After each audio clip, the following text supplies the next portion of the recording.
everybody. We are live again today. This is Sun and Moon, and I'm still at Series. Anyway, so we're in Holland.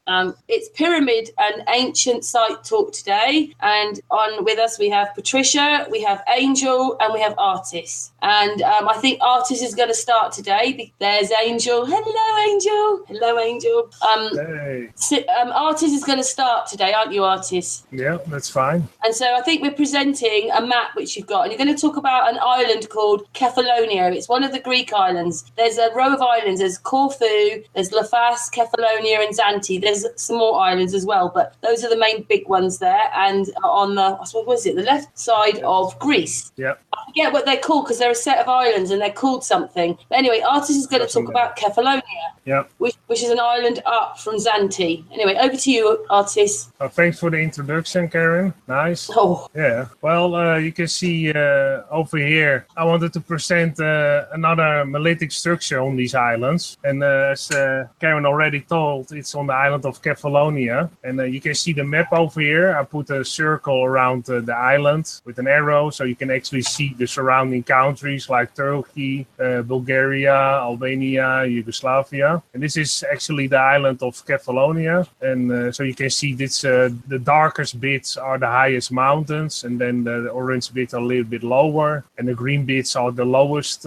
parts of this island. And this is actually the site I'm going to talk about. I put an arrow here where it's actually the location. And this is basically where I'm going to talk about. It is a big wall over here. And this wall is built with very big stones. Most of the stones are about 6 foot by 6 foot by 6 foot. And the biggest ones are even a little bit bigger, 7 foot, going to 8 foot almost. Sad enough, this wall is in a terrible shape. As you can see even on this picture, that the shape of the wall is all kinds of rocks are broken off and fall down in this on this hill. You can see actually a picture of the size of those stones. You get an estimate how big they are. Well, this one is basically 6 foot by 6 foot, but this one is maybe 8 foot by 8 foot. So those are very big stones, and they are all up an hill. So they have to carve these stones and get them all on this hill all the way, and then assemble them like this wall. The wall was probably higher, but I will get to that in a second.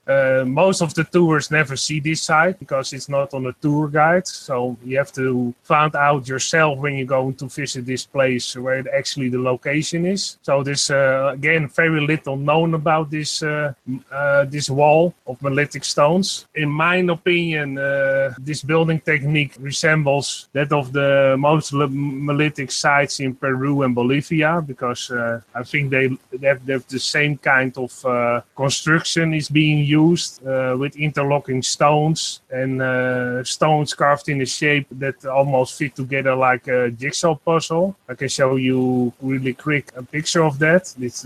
Those stones you can see, even this line goes around and they fit together like a jigsaw puzzle. This part of the wall looks almost like a honeycomb with its hexagonal shapes. So this is all again very interesting. There is a legend about this wall, and this legend of this big wall is about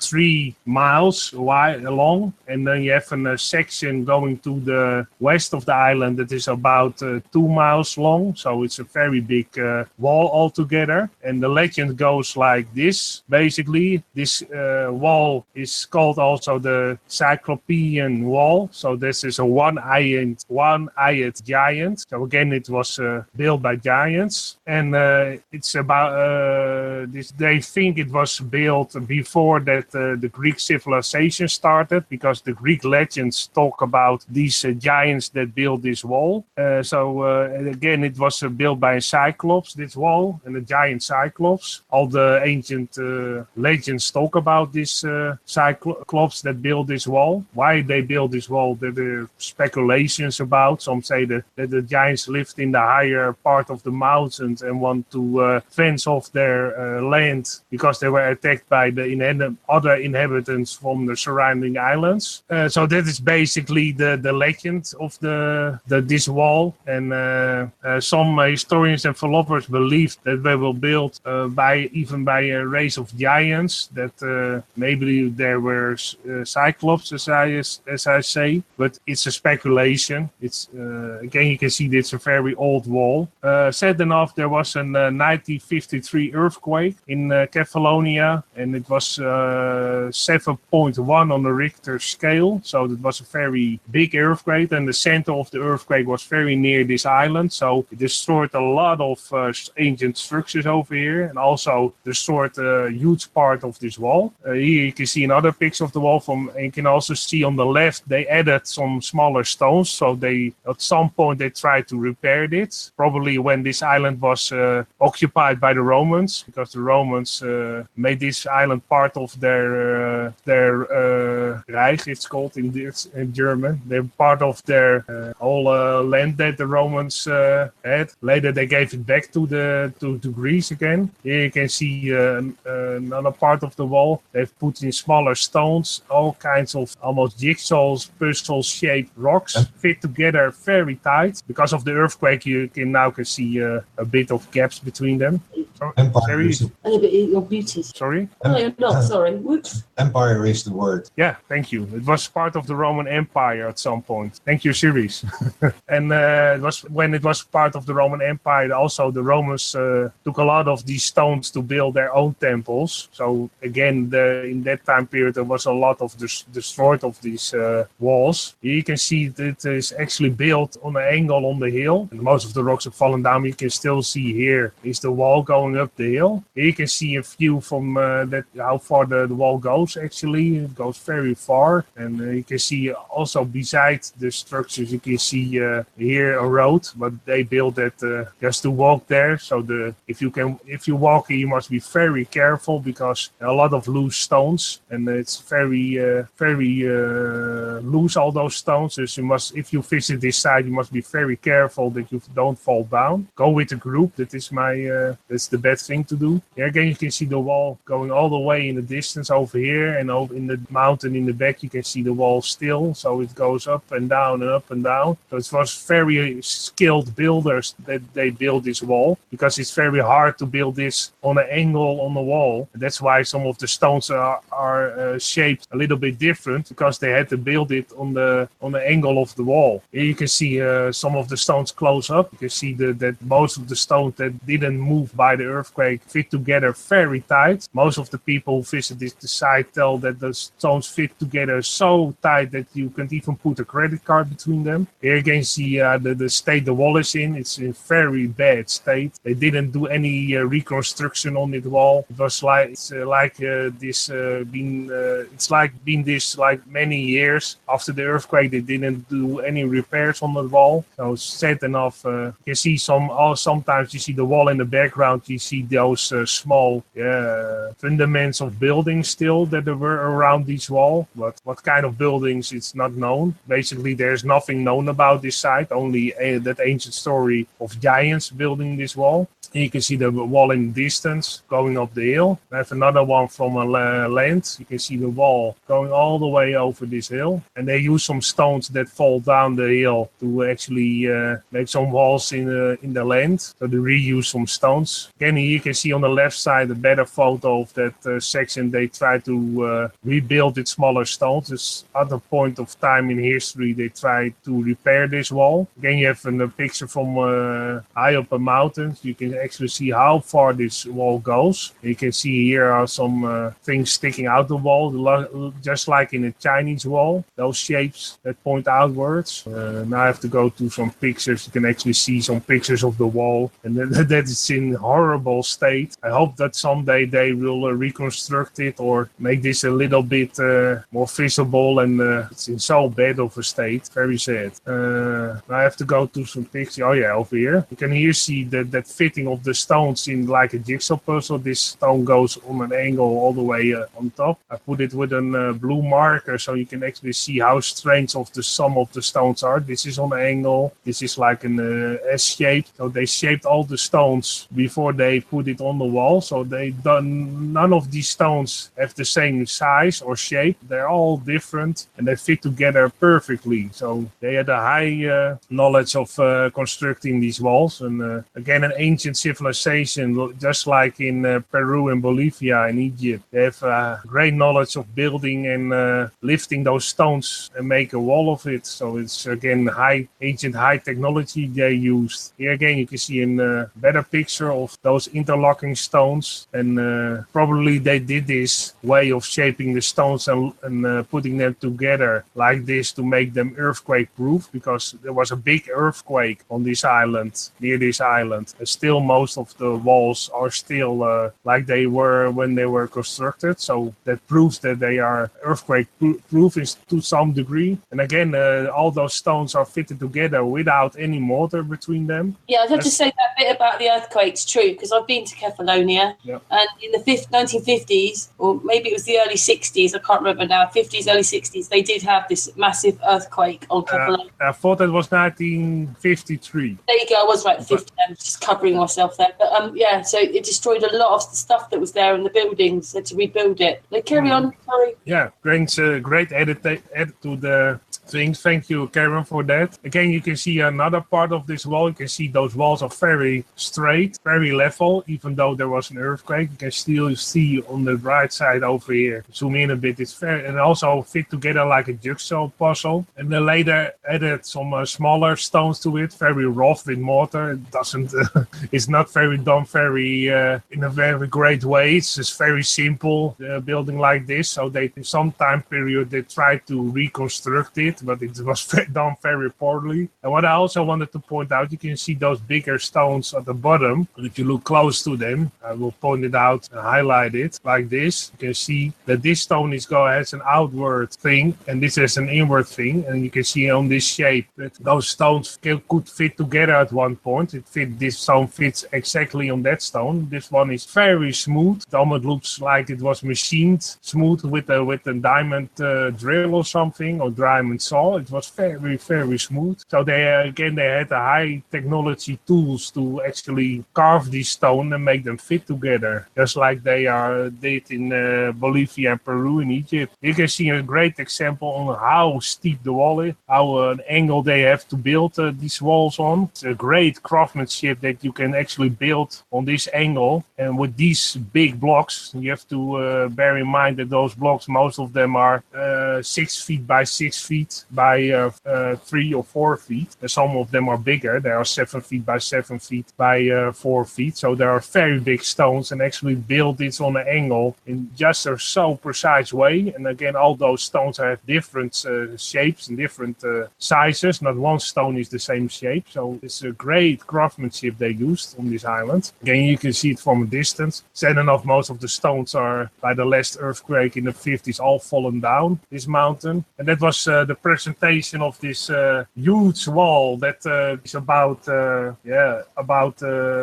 3 miles from north to south. Then in the middle, it has a wall going all the way to the west, and that's about 2 miles. So altogether, it's about 5-6 miles of wall built on this island. If you have any questions in the chat, you can ask them. I will be glad to. Yeah, any questions from the chat? Questions from the chat. Yeah, Sirius was just saying that's a very steep wall. Yeah, it is. Because you'll never know on Kefalonia now, because the earthquake obviously destroyed masses of information, and you're just seeing the moments of. And that's something else you want to talk about, which happened where there was a cave and the roof popped in. It dropped in with the earthquake. Yeah, well, but that's the next time, guys. The next time I can show you. I can show you one picture to make curious. I've been there. I've been to this place in Kefalonia. Yeah, Catherine Go has on, to. artists, keep them. I show you one picture. Woo. So next Sunday we're going to talk about this cave, but that's for next Sunday. Yeah, and that water looks unreal. The colour of that water the blue is just absolutely amazing. And whenever they take pictures of the boat on the water, it looks like it's been CGI'd, but it hasn't. It's actually just the colour of the water. It's just this most amazing blue. Anyway, There is a question. How much do you think each one weighs? And then stones. Oh, yeah, the stones are all the different sizes. So I think one stone, yeah, you have to bear in mind that you don't know exactly where the stone is made of. But if you have a normal rock and you have the measurements, well, basically most of the stones are about 5 to 7 tons each, but they are bigger. There are some stones, I think the biggest stones are almost 25 tons, and maybe the lightest ones are 2 tons, with between 2 and 10 tons, because most of the stones are all different sizes and shapes. Artist, that was Jerry B. He asked that one, but Flat Forest asks, are these massive stoneworks very ancient, or could they possibly be, are they ancient, or are they more like 300 years old? No, they're the Greek philosophers and talked about this structure, that it already was ancient. So before the civilization of Greeks started, those stones were already there. So how old they are, they don't know, but the Greek philosophers tell old stories about giants putting them together. So it's very old. It's older than the Greek civilization, that's for sure. Because even the Greek didn't know what civilization built these stones. There's no written history about this civilization. Only philosophers and ancient stories talk about these walls. So it could be, they don't know how old it is, but it's way before the Greek civilization. Well, while we're waiting for more questions, Angel, what do you think of the wall? Artist, put it back to the wall. I'm thinking I want to go swimming in that pit. It's lovely water, because that water in that cave is seawater, and then it goes through all the land and the minerals, and it comes out as very fresh water. No, I am always impressed by many of the monolithic structures and creations. I mean, I've already said there's a book, Dead Men's Secrets, that just goes through thousands of things that are out of place artifacts, and it's just by knowing what does exist on the planet, it really helps to more put yourself in mind with what has occurred on this, or plane, or Earth, or whatever word you want to say. Planet means plane. Planet. Well, yeah, but by sticking the "et" at the end, it kind of gives you a circle. It's the illusion. When somebody says planet, you're thinking spherical, as opposed to plane. Plane circle, you mean? Which Plane circle. In a sense, Santos had also the plane of inertia, Right. kind of connected to the plane of Earth. I'm trying everywhere I can to lose the globe word, except for when I'm talking about globalists, and to lose the planet word when I'm talking about Earth, terra firma, because, they just don't fit. Terra firma. Yeah, that is where, the word terra firma, that is Earth solid. So what do you think about the wall then?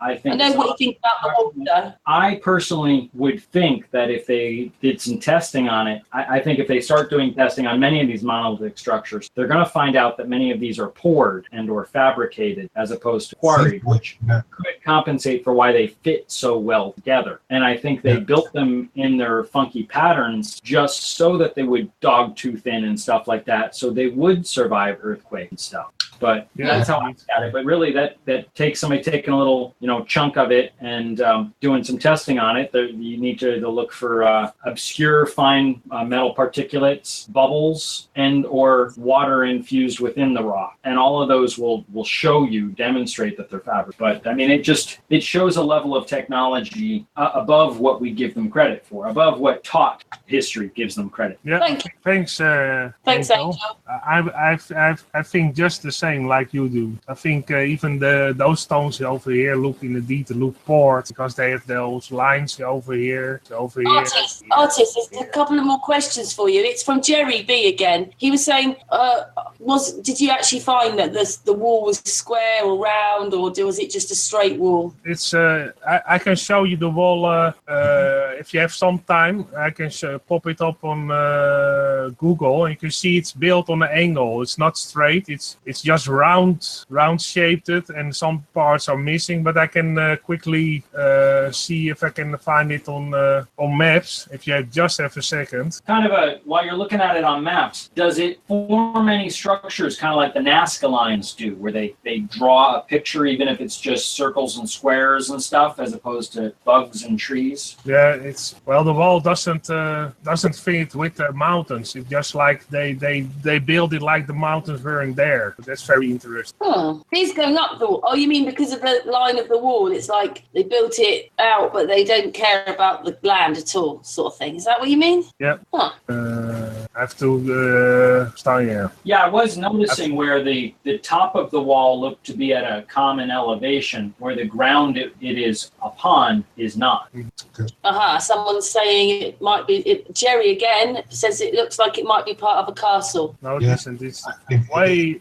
It's way too. It's more like the Chinese wall. It's way too long. But I have found. I hope I can present this in the Hangout. Kind of works. Castle next to it. There are some Roman fortresses surrounding this structure, but they don't look anything like this. I hope this works. Can you see my screen? Hang on, artist. There you go. He's putting the picture back for everyone to see. Okay, here's the wall. It has indeed the shape of castle because you have those things sticking out, but it's more like a Chinese. You can also see here is the wall also going in that direction because it's not built on a straight line, so it's going here. Here you have some sort of entrance, but it could be possible they built that in a later stadium. Is it all at one elevation where it could have been a huge dam? No, it's going up and down the mountain. Okay. So this place is much lower. This is lower, and then it goes up to the mountain. Yeah, you can't see the elevation in maps, but it goes up and down the mountain. So it's but sometimes it's almost on ground level. Sometimes it's and here it stops for some strange reason. So then here again you have a piece of it. Here, this almost looks pretty. You have the terracing system, so it's just a small part still of it. But maybe here you can clearly see they rebuilt with that wall. They have a lot of forest over here, so sometimes here it goes back to the wall again. But what is interesting that another part of it you can locate it again. Here you can see one branch going in another direction all the way over here. Artist, did you see any electrical arcing on that island? Oh, those electric, no, not till this point. And also here, I hope I can find it, you have another side branch of the wall. Oh yeah, over here.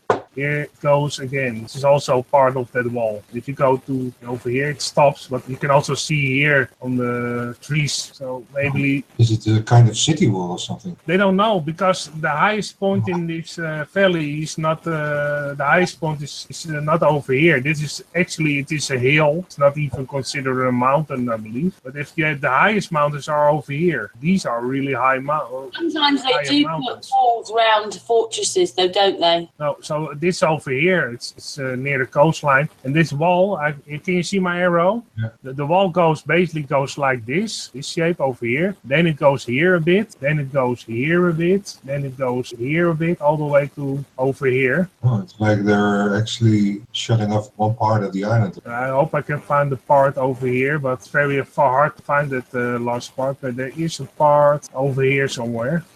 But it's mostly in the trees, but it's located somewhere. Oh yeah, over here. I found a piece of it. This isn't very good pictures on the maps, but here the walls also is a piece of the wall. Only goes up here, goes up here, till this place. So there are too many trees over here. But basically goes, you can see it here, and it goes all the way to here. And then it's gone again, and then sometimes you have to scroll a bit, and then you can find pieces of the wall again. But this is basically this is over here. You can see a small part where I put it out here. You have a small part of the wall. If you zoom out, you can see that is all the way over here. Here is the rest of the wall. So that's a very long distance between them. But there are aren't a lot of pictures about wall. The pictures I showed are basically all the pictures I could find about from this wall. So there aren't a lot of pictures because it's not in the tourist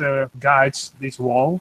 So you have to know about it exactly to find it and visit. And it's in bad shape, and maybe they're between this point and this point. Between those 2 points are more parts of the wall, but they're very hard to find. I hope that answers your question. I hope so. I can basically see that red point and that point over there. Between there is also parts of the wall, but there aren't a lot of pictures around. I could basically I could find 4 channels that actually had pictures of these walls. So there aren't much around. Yeah, it's kind of they chopped the island in half. Well, even these kinds of walls, if you stretch it. Can I say something? If you go to Udinese in Turkey, there's a ghost Greek town there. So they're always conquering each other, Greece and Turkey. So maybe something to do with that. Well, it could be, because, and even in Italy, you have parts of you have walls that look a little bit like this, but they aren't as long as these are. And you have to see if those walls goes all the way across this island. Well, it's only this section is 3 miles, and that section is about 2 miles. So all the way around, maybe if you add everything together, you end up with, I can measure it a bit. You end up with about 7 miles of wall. So that's a very long wall altogether, maybe longer. Sure. And what Sirius already said before we went live, it looks a little bit like the wall in China at some points. So you never know, maybe the Chinese conquered this land way back and built a wall just like in China, only this wall is in such a bad shape that just ruin all the way. But one positive thing about it, that this wall isn't known, that you can visit it for free. Yay! And also, it's a funny side note. Maybe Trump can learn something about building a wall from this side, so he can build a wall without mortar in America and build it a lot cheaper than it actually costs. Yeah, with salt water. Yeah. Yeah, if you want to build a wall, guys, or you want to build a house or anything you want to build it with salt water, okay? Yeah. Seawater. Yeah. Well, concrete mixed with seawater. Anything you want to build in the garden, any patios, anything, build it with salty water, seawater. Yeah, it makes the concrete much stronger. That one simple thing, isn't that amazing? Yeah, indeed. I think that's amazing. Yeah, I guess there is also several trickery with polymers from certain areas, but yeah, basically the main ingredient, salt water. The salt itself is actually sustaining the concrete way better, that it is even workable on sea. It just doesn't degrade because the salt is already there. It's not that the salt is actually trying to break it down because the lack of salt in there. Did everybody hear that? Did you hear that, artist? Just making sure, because Sirius was sitting a long way from the microphone. Yeah, so seawater. I like what it is it just crosses my mind when they built those dams with concrete that they use seawater. Well, let's just hope they did. Artist, is there anything else you want to say on your wall? No, that is basically it.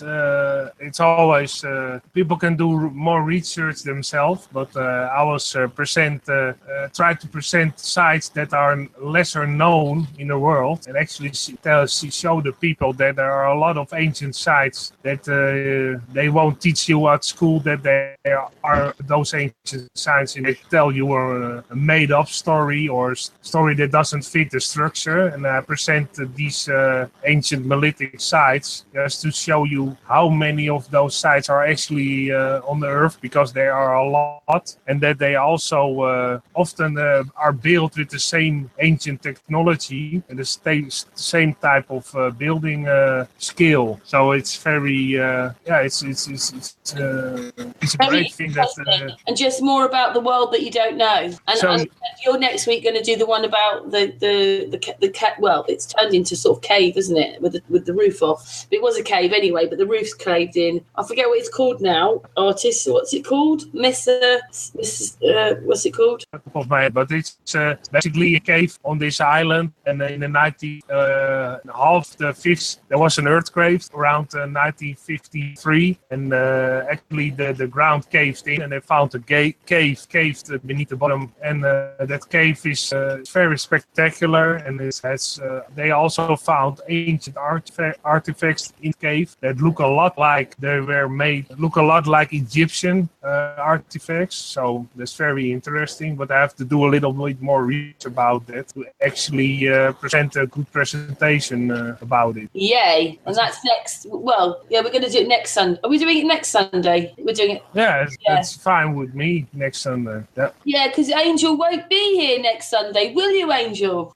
Where's Angel? Sorry, I keep myself muted, so I have to constantly keep unmuting. No, I have plans for next Sunday, doing a physical in-person meetup thing, hopefully. That's good, though. Artist has been talking about Kefalonia. Have you been looking into anything this last week, then? Well, I put those links in the chat thing. Oh, okay. Well, I have a question for Angel. Yeah, go for it. Okay. Maybe it's all bogus or something, but I found some videos and some people tell about a second swings being there on the Giza Plateau. A second what? A second swings on the Giza Plateau. Okay. If you have the swings like we know it, the location where we have now, just above the swings we know in the north, you have an area that is not excavated. It's a little bit hilly, and someone showed some photos they made with sonar, and basically you could see the shape of another swings beneath the ground. Maybe it's a made-up story or something, but I saw it on a couple of YouTube channels. They talked about there being a second swings on the Giza Plateau. Well, if you want to send me a link, I'll be happy to look at it. Okay. Any video you find, I'll be happy to look at them, especially if they have sonar pictures, video, things like that. Even like the one Jean Deporté or whatever it is, the one that the French guy half a decade ago that did a documentary on how he feels the structure was constructed. They use, I think it was infrared that they took a picture of, where you can see kind of like zones on the surface of the structure. I think what they're looking at is the static electricity, which is still ambient on the structure today. But I look at those and I realize they are a picture. They are evidence of something, but I don't agree with him that they're an internal staircase per se, because I don't think they're distinct enough. But still, I look at all images and I just, Occam's razor, I got to put them all together, and what one says isn't true, then I have to exclude it out based on the evidentiary information. That's kind of the way I work. Deducing the possibilities. Didn't hear that. You're deducing everything in the possibilities there are. Yeah? I've actually found a video. Well, when I'm Artist, Angel sent us a couple of videos to play, so series is just going to play them, and then you can play yours. Doesn't matter. Okay. I just put it in a link, so I hope Angel can see it in the group chat. Oh yeah, second swings. Oh, okay. And Angel, you sent us these videos, so what's the reason for sending the videos before we play them? He's muted. You're muted. I was copying and pasting the other link and I couldn't get back to the Hangout.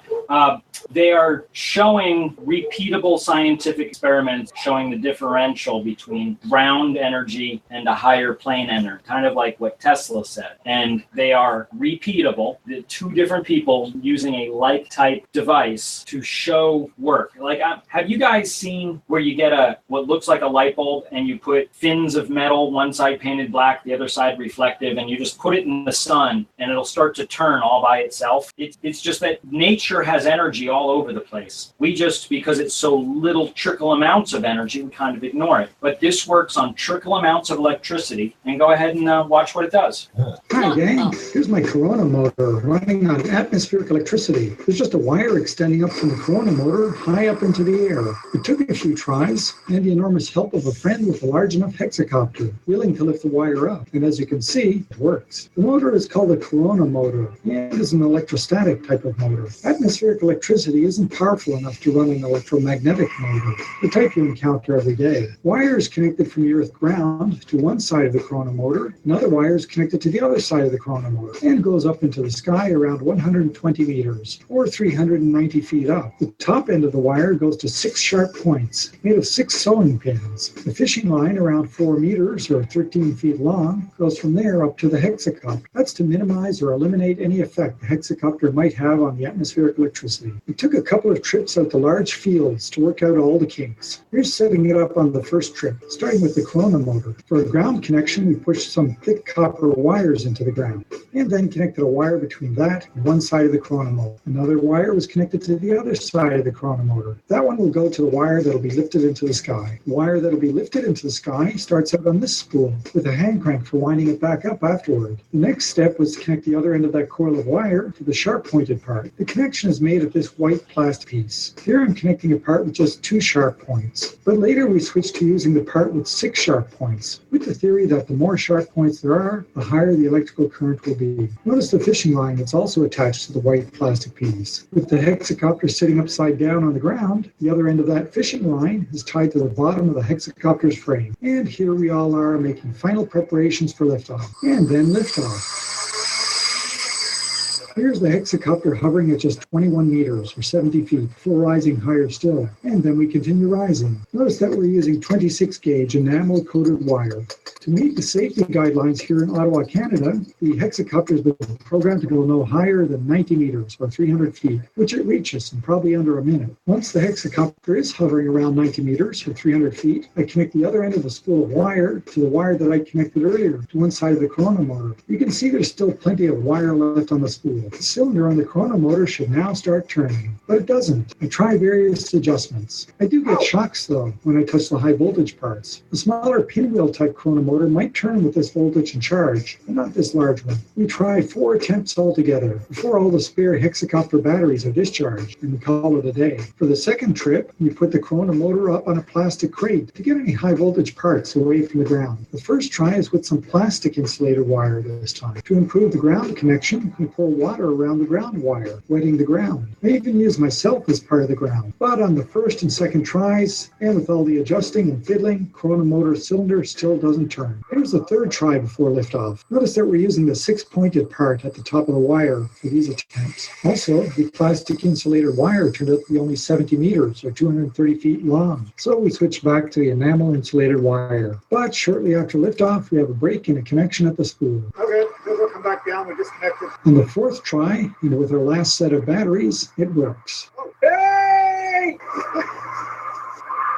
It's working. There isn't much torque here, since a light touch on the shaft will stop it. It doesn't keep running, though. It seems to stop abruptly at times. The shock is much more painful this time.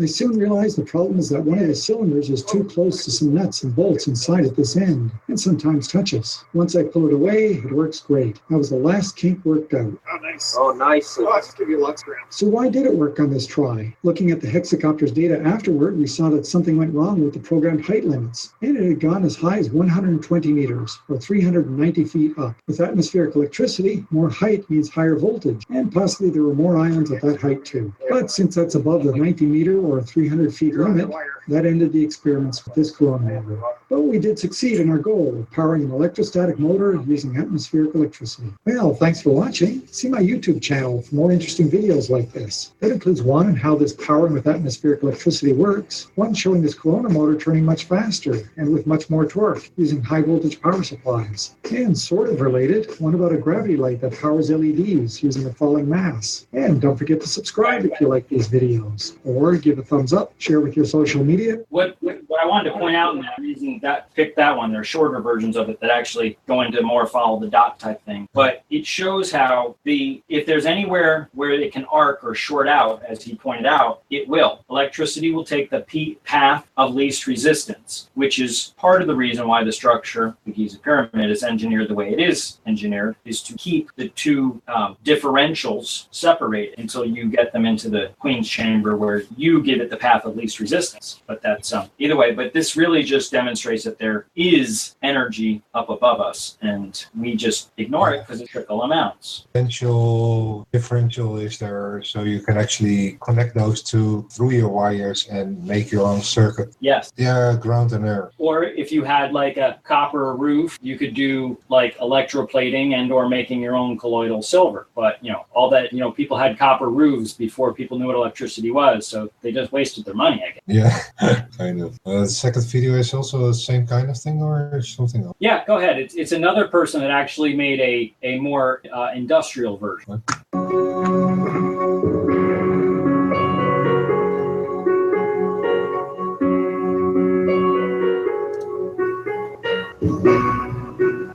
It's running along in a good clip in there. Okay, so here's version 2.0 of the electric static motor that I'm going to be testing. And it's very simple in design. The only reason it's in this enclosed housing is to protect it from the wind. And a quick update on the crystal cells.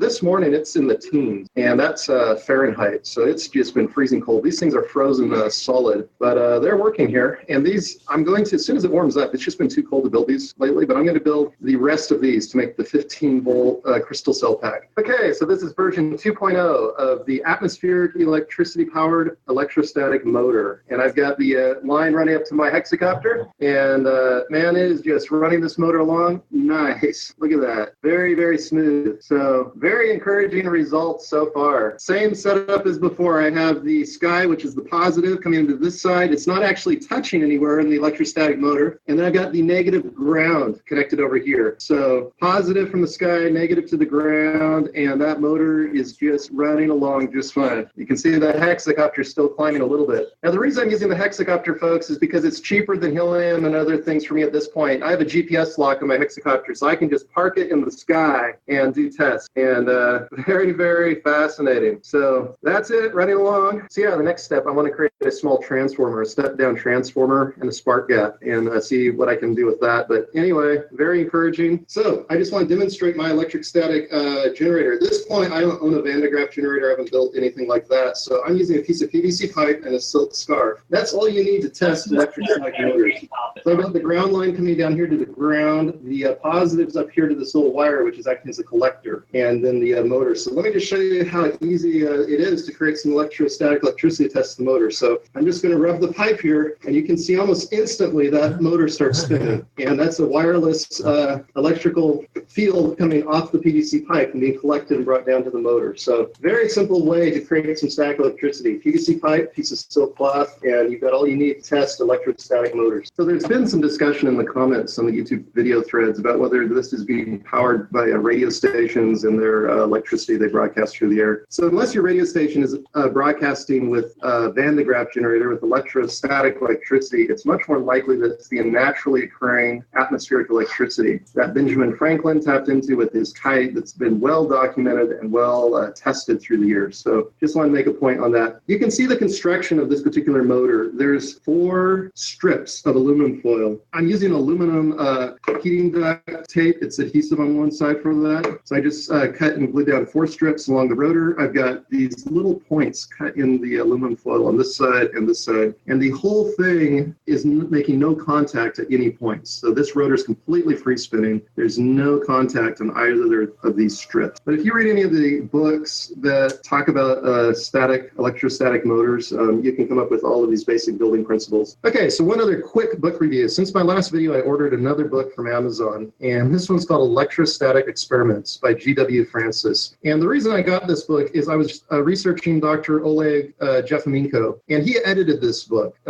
In 2004, you can read here about what he did in the edit. This is a very rare book, and it's really hard to get a hold of, but he went ahead and he just clarified a few of the words. Some of the words that are used in this book are no longer longer used in the English language, etc. So he did a few things to bring it up to date. But this book, folks, this is probably by far my favorite book out of any of the books I currently own on electrostatics. Really fascinating stuff here. A lot of this stuff I've never seen or heard of in any other book. So really enjoying this particular book. There's a whole chapter in this book, and I didn't realize it when I bought it, but there's a whole chapter in here on atmospheric electricity. So very pertinent to my current research. And this book is written in a very old style of English, and it's really fun to read in some ways because of that. But and Dr. Oleg Jefamenko tried to clarify anything that'd be too misleading. Let me just read a portion of this book here to give you an idea of what you're getting into with this book. And this really cracked me up. I thought this was hilarious. In this book, they call electricity a fluid a lot of times, and a electrical experimenter or an electrical engineer a philosopher. So I'll kind of give you a heads up. All right, so let me just give you a quick reading of a paragraph here and show you the quality stuff that's in this book. And the way this is written is really fun to read today, looking back on it. So check this out. This is talking about the electric kite,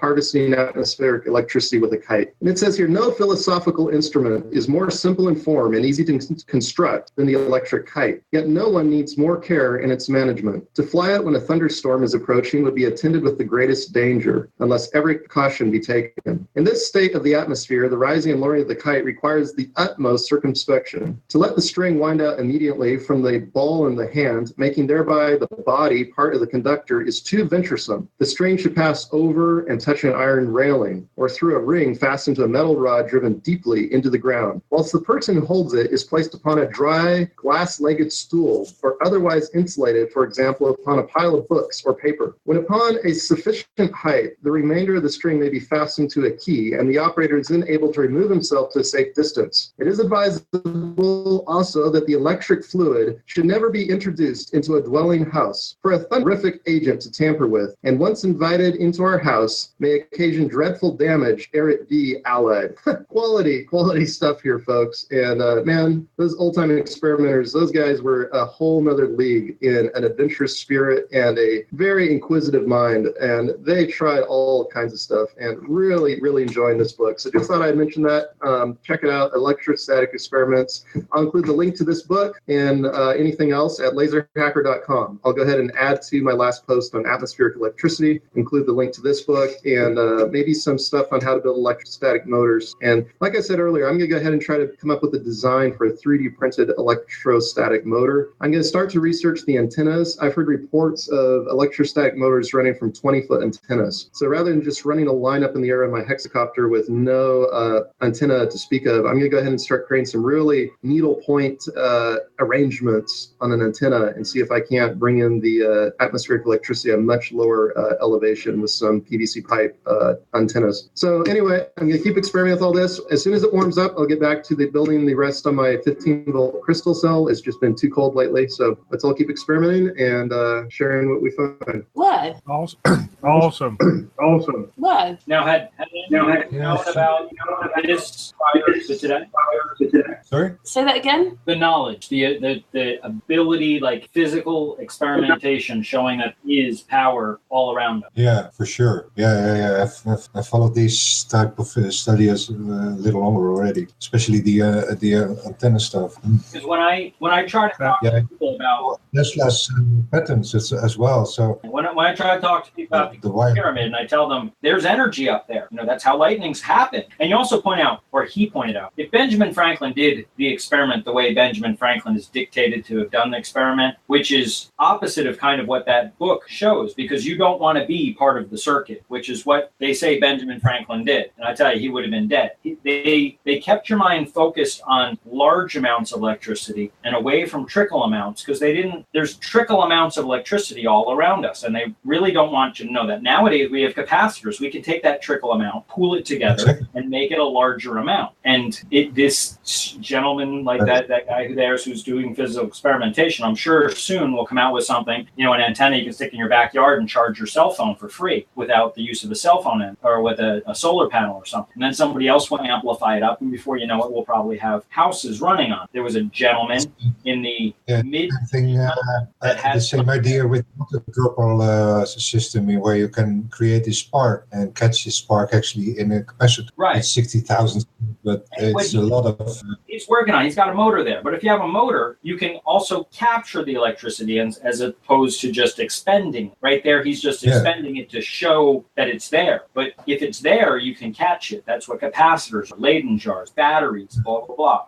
So from the capacitor to the battery, from the system into the capacitor, and from the capacitor into the battery. Right, which I believe is what my favorite structure here was doing. But people don't believe me when I tell them, look, there's power out there. And they look at me like, no, there isn't. I'm like, this is documentation that there's power out. Repeatable, experimentable power. And it's there for the taking. Angel, I think I've said this before, but I've met someone who's living in this elderly people complex, and she was telling me that they draw the electricity from the ground. I didn't want to go into it with her because I wasn't there for that, so I just listened to her talk about it. And she said that I couldn't be there to ask her loads of questions. It wasn't the place. But she just explained that they went down to a certain level under the ground. There's heat there, and in that heat is all this electricity. Oh, well, yeah. Especially in Holland and stuff, they do a bunch of this. About taking it from the ground. Geothermal energy.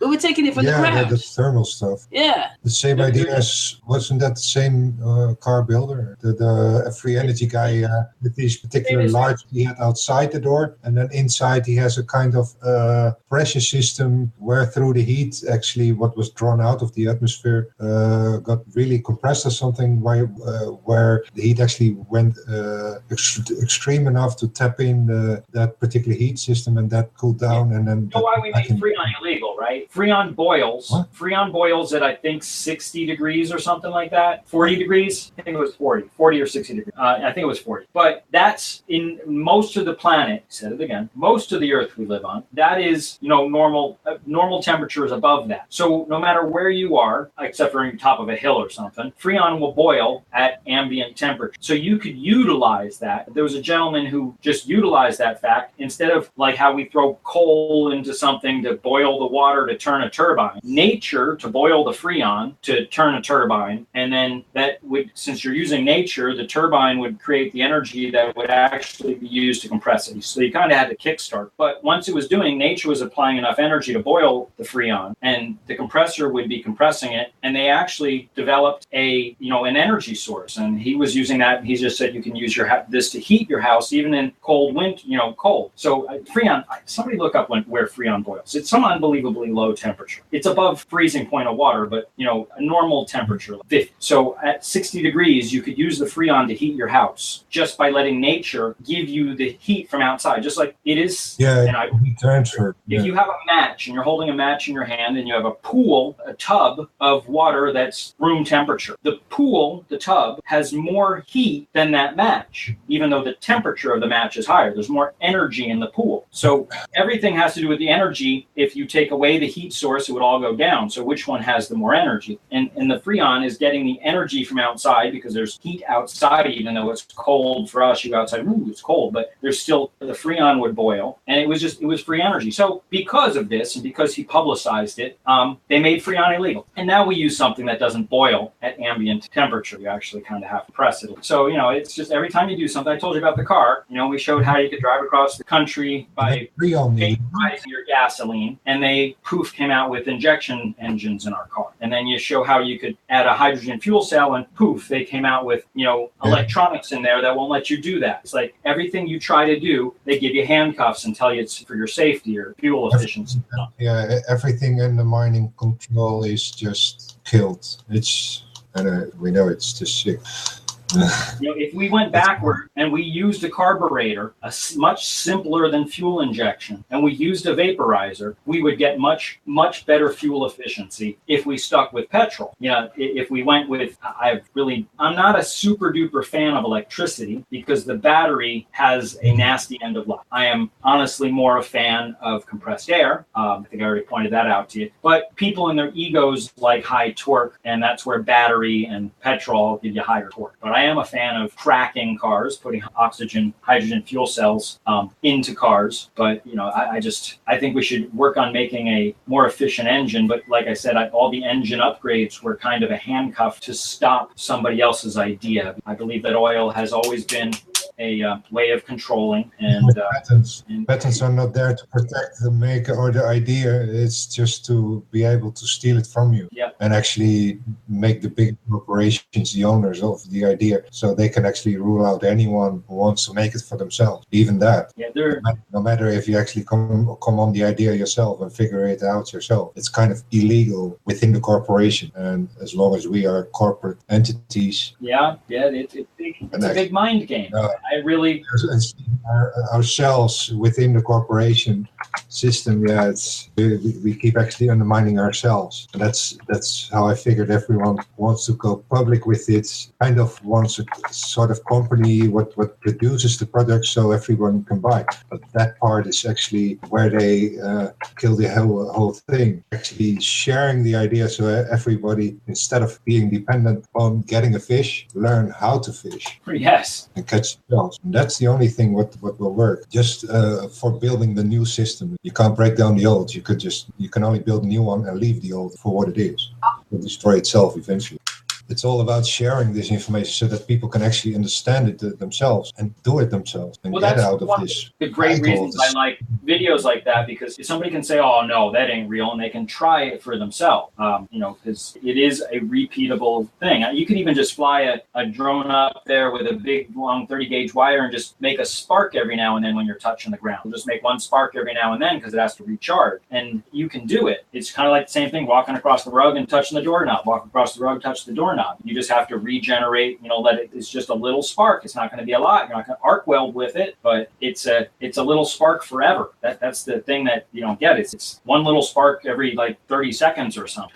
In a way, they deliver you free energy in your home. Yeah.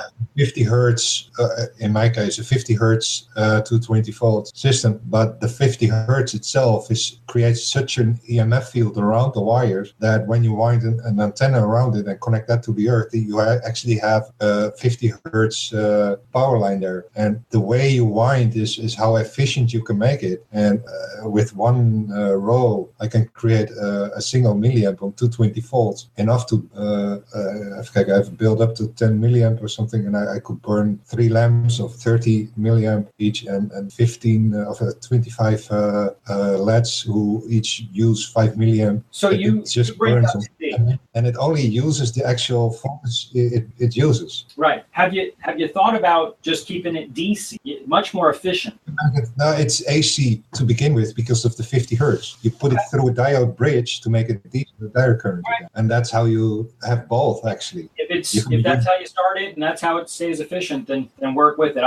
When I deal with people with solar panels and motors and stuff, on your own power network. Right. What they provide in America, it's hertz and the 10 volts. No, I see what you're saying. It comes 120 hertz pulse DC. It's kind of a pulse energy, like the wave of an AC. I'll tell you. Back in the old telephone days, when you actually had a telephone, one of my friends used to charge a capacitor off of his telephone voltage because they had to give you a little bit of voltage across the wire. And he used that to run Christmas lights that he had around his room. So all night he had Christmas lights running off of the power off his telephone, just leeching 24 volts off the phone line. I tell you what you do with a lot of endless amounts of little amounts of power. It's just your whole environment is full of it. You just don't know how to tap it. That's the information what they keep from you. Indeed. And meanwhile, they sell it your triple 10 times. I don't know. They oversell you the same product. There's laws in my country that you can't put a spool of wire underneath power line. Like I was saying, we still have power lines above ground. We call them highway. And if you take a steel cable and you make a 6-foot loop and put it underneath that power line and just run them out and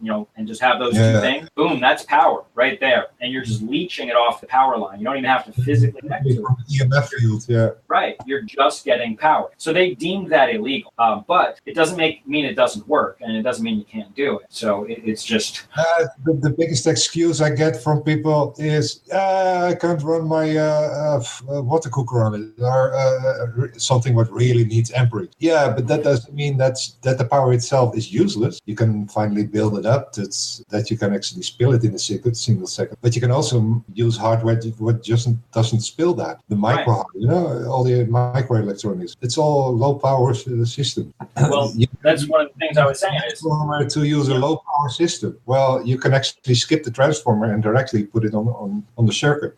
A decade or two ago, if I was to give you, I have a battery that looks like a lipstick, and you can use it to charge your cell phone. But a decade ago, that wouldn't do anything. No one had that wouldn't charge a cell phone a decade, because cell phones took more than that. You had to plug them in because they took more power. Yeah. We have devices that take trickle amounts of power, that we understand what a trickle amount of power can do. And we didn't have toys that took trickle amounts of power up until recently. So this trickle amounts of power, which is abundant all around us, is now becoming more useful because now we can use it. Back in the old days, you couldn't do arc welding with it. You couldn't run a big motor with it. And there was no way you're going to turn on your vacuum tube TV with it. No. Those things took 6 minutes to warm up. Yeah. Yeah, the old analog.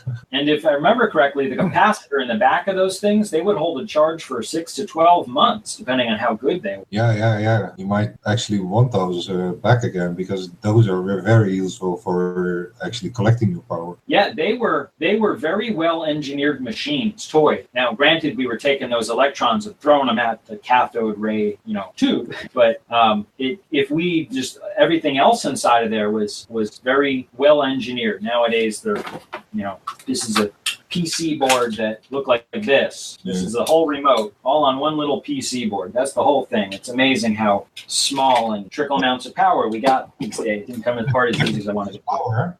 And we buy batteries at thousands, millions, I don't know. Yeah. Now, because this doesn't look like a flower pot, we don't call the flower pot battery a battery. Even though nowadays that we use batteries all the time, I could never see the Baghdad battery as a flower pot ever again, even though I've shown it to people. Oh, it's a flower pot. I feel like backhanding. Yeah. But that goes back to the cognitive dissonance that I was talking about, where they don't want to see it. They've been trained in this is history, this is what it is, even though it doesn't make sense, and even though you can document things that are outside of it, and you're out of place artifacts. Kind of what I say, that love is your fierce prisoner. Your own fear keeps you down from anything, doing anything, just because we're so programmed, though, isn't it? So programmed. Got to get out of the program. Yeah, it's just how do you call it? For me, fear is just a cage with bars of reasons, because every reason is a reason to not love. There is no reason to love because our nature is love. Right. Only who loves is from the cage of fear, and only who is free is happy. So yeah, it's kind of happiness you can't become. You can only be happy. It's a choice in that sense. Yeah, choice of loving or fearing. Either way. Yes, but in that sense, we have been very programmed, and it's just like being in the program. It's like one of the films we've been watching, isn't it? That is our life. Yeah, we're watching on a film. There's one I quite like with Ewan McGregor, and he basically realises he's a clone for somebody else's part. And eventually, I forget what it's called. It's not called Logan's Run. But anyway. The Island. Oh, that's it, The Island. But in reality, we've got the same thing. Well, maybe we're not parts for someone else, but they're doing the same thing like that film. Yeah, the same programming of your illusion world. In fact, the world we thought was real is all a lie. Yep. Is that the one where they're actually underground and the girl's name is like Jennifer or something like that? Yeah, the desert thing. Yeah. Well, when he walks out, he finds himself in the desert. Yeah, I like that movie. What is also funny, I have a friend that has an old calculator from the early 70s, and he has the same battery in it when he bought it. Because if you turn that calculator around, it says everlasting battery. And he had the same battery in that calculator since 1970. So there are batteries that are everlasting, probably. They put them in a Texas Instrument calculator back in the 70s. Because it still works on that same battery till a couple of months ago, I went to him in. He lives in the Netherlands, and he still has that calculator that runs on the same battery after 40 have a calculator on the same battery. Yeah. Yeah, all right. That's the one with on the sunlight. But he had a battery in that calculator, and it's also set on the back of the calculator. Everlasting battery. So it keeps running. You can also play that video of that. Artist is now series. If Angel is back, you can actually see it. They were really interesting, Angel, those videos. I've not seen them before. And it's a bit like, I always just thought that the free energy was going to be in the sky. But the mystery surrounding ancient Egypt has continued to grow. In the ground as well as the sky. That's what I've learned recently. It's not just the sky, the free energy. It's in the ground as well. As Tesla said, it has to do with how far it is. So when you're going underground, there's also a difference between ground level pressure and a couple 100 feet under, which I believe is where the energy is coming between the subterranean section. But the energy they're tapping, what they're milking out of the system and providing as the end product, I believe is the energy from air. But they're utilizing both. And it's really that wherever there's a differential. Like anything, a battery, it's just the differential between one and the other pole. Yeah, they knew it, so they could actually tap into it, build it, because of the whole knowledge they knew about it, from small units, I guess, up till the biggest one. Yeah, thanks, Angel, for sharing those videos with us. They were very interesting. Yeah, and we have someone in the chat who's into all that free energy. Yeah. Okay, let's video. Yeah, go on then. Okay. Grip the world. For generations now, the mystery surrounding ancient Egypt has continued to grip the world.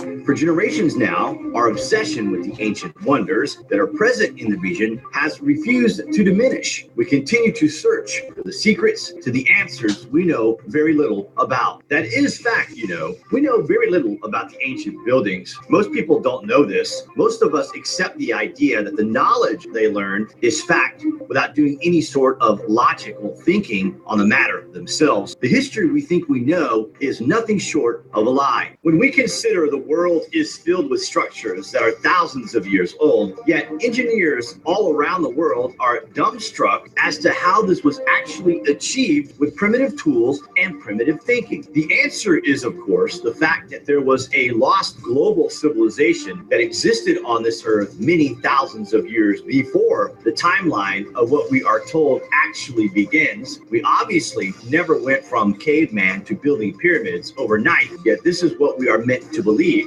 Crazy, right?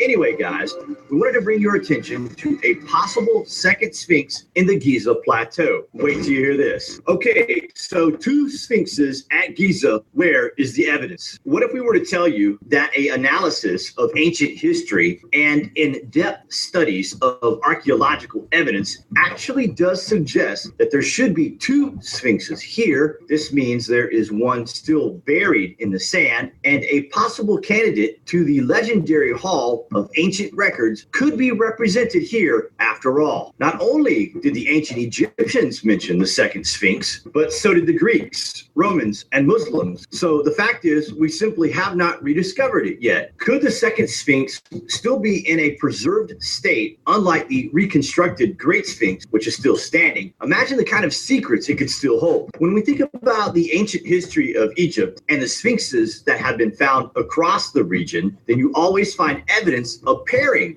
of Sphinxes. So the fact that the Sphinx at the Giza Plateau is alone can be considered as an anomaly. NASA's most up-to-date land mapping analysis has made it possible to analyze the density of the geological layers that make up the ground and the monuments of the Giza Plateau. And with this photographic evidence, we can actually see that in this area, there really does seem to be a structure that NASA has colored in yellow. The satellite image released by NASA just above the pyramid's plateau confirmed this discovery. Having demonstrated this suggestive possibility thanks to an exhaustive research work that has taken more than a decade, the only thing left is to obtain an excavation permit that will help demonstrate whether or not there is another Sphinx next to the Great Sphinx of Giza. Wouldn't that be something? What do you guys think? Comments below. Thanks for watching.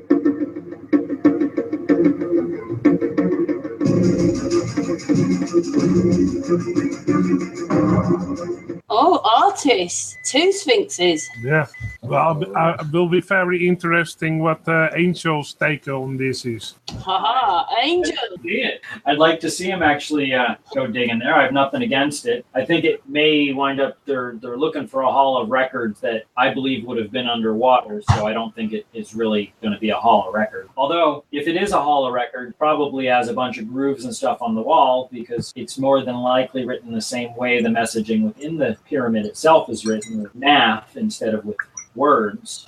And I think all those icons and stuff that they have that they say are Egyptian Sanskrit and stuff, that's all Egyptian stuff. And I really don't believe that the pyramid is Egyptian. I am standing up still on that. We like to blend them together quite often, but I do not think that they are one and the same. No. Kind of the times of Well, I thought it was an interesting video that there is a possibility of another Sphinx. No, I think that's quite cool. And the nice thing is we have these technologies at our hand. Yep. So we're not just completely digging in the dark. There is some, substantial evidence that something is there. And it's nice to find out what. The other side of the coin is if they find something that they don't like, they'll turn it into the same thing as the site down south. They'll say, oh, no, landfill time. Oh, yeah, they probably do that, indeed. Because if they dig up something that doesn't fit the history, they try to hide it in all kinds of ways. Because if you find more buildings that don't fit in the actually history they are telling you on TV and on in the schools, they try to hide it from us. Yeah. Yes, they're trying to hide stuff from us all the they time. do. Yeah. Because you went to that island of Kefalonia, and there was nothing mentioned when you went there about that wall, I believe. Oh. That wall I showed in the beginning. No. When you went over there. A winemaking place there. Sorry? I went to a winemaking place there. I went to the beach a lot. But but that wall was not mentioned in the tour guide. Not that I remember, but I might not have been interested in that then. I would now. I just wasn't there. I've looked in some artists. It'd have been, hey kids, do you want to go and look at a wall? Oh yeah, that's also I looked at some tour guides actually from that island, and that wall is never mentioned. So I have to throw this in. I was in Illinois. Yeah. There's a state in the United States called Illinois, yeah. And in there they have what's called mounds, and I guess there's like 7 of them. And just like your mound, that's like right around the corner from your house, that it is a large structure, several hundred feet. It is squared, and I believe it points to the cardinal direction. So when I was in Illinois, the person I was with said, hey, we got some big piles of dirt. You want to go check them out? Like these mound things? She said, you want to go see the mounds? And I'm like, what's a mound? She said, they're big piles of dirt. I'm like, I don't care about looking at big piles of dirt. Out of sight, out of mind. She described them as big piles of dirt. Yeah. So it's the same thing. If somebody said, hey, you want to go check out a wall? If they said, hey, like the Great Wall of China, then you're like, oh, well, that's different. Yeah. Yeah, you're right, indeed. Yeah, but as I said, where I live, nearly everybody will know Silbury Hill is, that's that strange mound of earth by Avebury, isn't it? And it's not. It's in the Pyramid of the World, and most people won't know it's a Pyramid of the World. I just think that's amazing. You've got to go and find this information when it should just be the information. It's because pyramids are in Egypt. They own that tourism. They're Egypt and South America. Every other pyramid, not a pyramid. Doesn't happen. But most flat earthers know there are pyramids everywhere. It is coming out. I would say most flat earthers do research, and most not flat earthers watch TV. Yes, to the program. In the program. Indeed. Yeah, indeed, Angel. Well, in a way, I would think. I would also say flat earthers learn why to think, and non-flat earthers only learn what to think. Anyway, we're not in that program anymore, are we? We're in a different one. We are in the program. It's free will. Free will. The free will of the programmer itself. Yeah, we have escaped the programming. Yeah, we're just like that film. We got out. We got out. Yeah, it's funny. As a programmer, I learned to reprogram myself. What the fun series. Programming is just basic, simple principle. The thing is, the really sad bit is you don't even realise that you've been programmed. I think that's the worst part. Is that you don't like when I'm trying to tell my daughter things, or they just don't realise it's all part of this program. Yeah, it is. And what the trouble is, most of the time, the children are brought up in the program, so they think that the program is it, and there's nothing around the program, and they teach at school a certain kind of programming. And if you are try to get out of that program at a young age, the teachers will probably fail you or give you low grades and all that kind of thing. And if you they make the programming so nice that most people want to stay in the program because it feels safe, and that's why most of the people don't want to leave the programming, because it's safe. They know it all their life, and you have to be a little bit of a rebel and really a free thinker to actually get out of the program and go on a different road that is not late. Of elements of choices in what somebody makes, it if they actually want to get out of it, they have so truly to change their complete life idea, actually a complete lifestyle change, just to only get out of that particular thought pattern. You're so caught in all kinds of elements that you have to break down all the elements, and that's a big job for those who actually go deep in it. Well, that's because they've made the story so complete. They've filled in lots of the gaps. They've had lots of times come up lies here and there, and they've made it so complicated that it's like the truth is so 180 degrees. It is not just. I understand what you're saying, right? I had a planning application behind an old house of mine, and what it was is there were so many like impact orders, there was this app permission here, and everything should have sat in one file, but it didn't. So bits sat in that department, bits sat there. You would never have got it together unless you went hunting for it. And this is what they've done, the same thing. All the truth is there, but it's split up into so many different places. Unless you're like a scientist like Ceres or artist or Angel, and you're never going to put it together. We're trying to make it as hard as possible to actually put it together. Yeah. Kind of what I did with Google. Because they don't give you any inklings of the way you have to, which direction you have to go. You have to find everything out for yourself. Every little small bit you have to reinvent, research, and it takes a lot of time to actually research. Like I presented now that wall for you.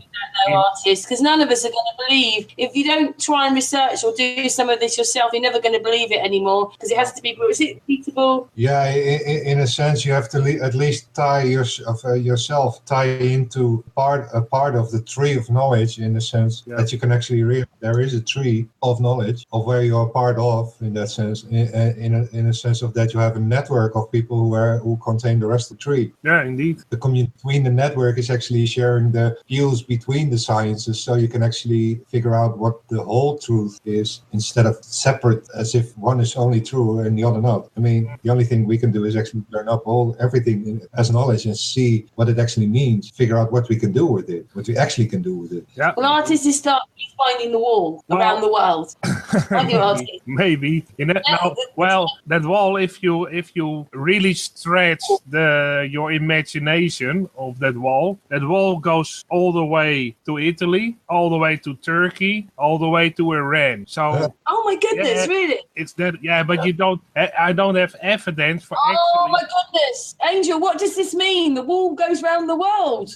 Well, maybe it goes around that lake. Oh, sorry, it goes across. Sorry, whoops. You have the Black Sea. You have that sea between Egypt and Italy, and it basically goes around that sea a bit. And only the evidence for actually that being the same wall is very hard to get, because even in the wall that was on that island of Kefalonia had a little bit of different kind of building structure. And in Italy, you have also also a piece of that wall, and you have a gate in it that's called the Lion Gate, and then it goes further to Turkey and it goes further to Iran. But it's very hard actually to get all the evidence of that being one wall. So, well, if you show pieces of multiple walls, if it makes one big loop, it kind of is self-evident. well, if you on Google Earth measure it with a straight line, it's very close. Oh, well, okay. Well,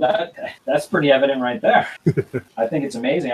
I just, like I say, I just like to know of the construction. It could be for some reason that we'll never know. It could be if somebody's place marker. Hey, this is my territory. That's your territory. Could have kept the elephants. I don't know. But I'm just more, what is it? Let's put it all together and let's let all the puzzle pieces pan out. But to deny its existence or say it was made by people with bean dip and papaya leaves just doesn't make sense. It's just a lie. It's a lie. Well, I have now a picture of actually another part of that wall, but that is on the west side of Greece. Wow. So, and the direction, this is called the Lion's Gate. If you have that triangle stone in the middle, and actually on the other side, you can see two lions. They are very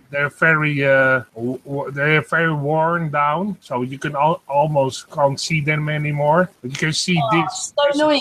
Like you just showing us about like the sphinxes. There probably is two there, isn't there? In all likelihood, there's got to be two. They keep us on one, and then we never work out what it is. No, even on the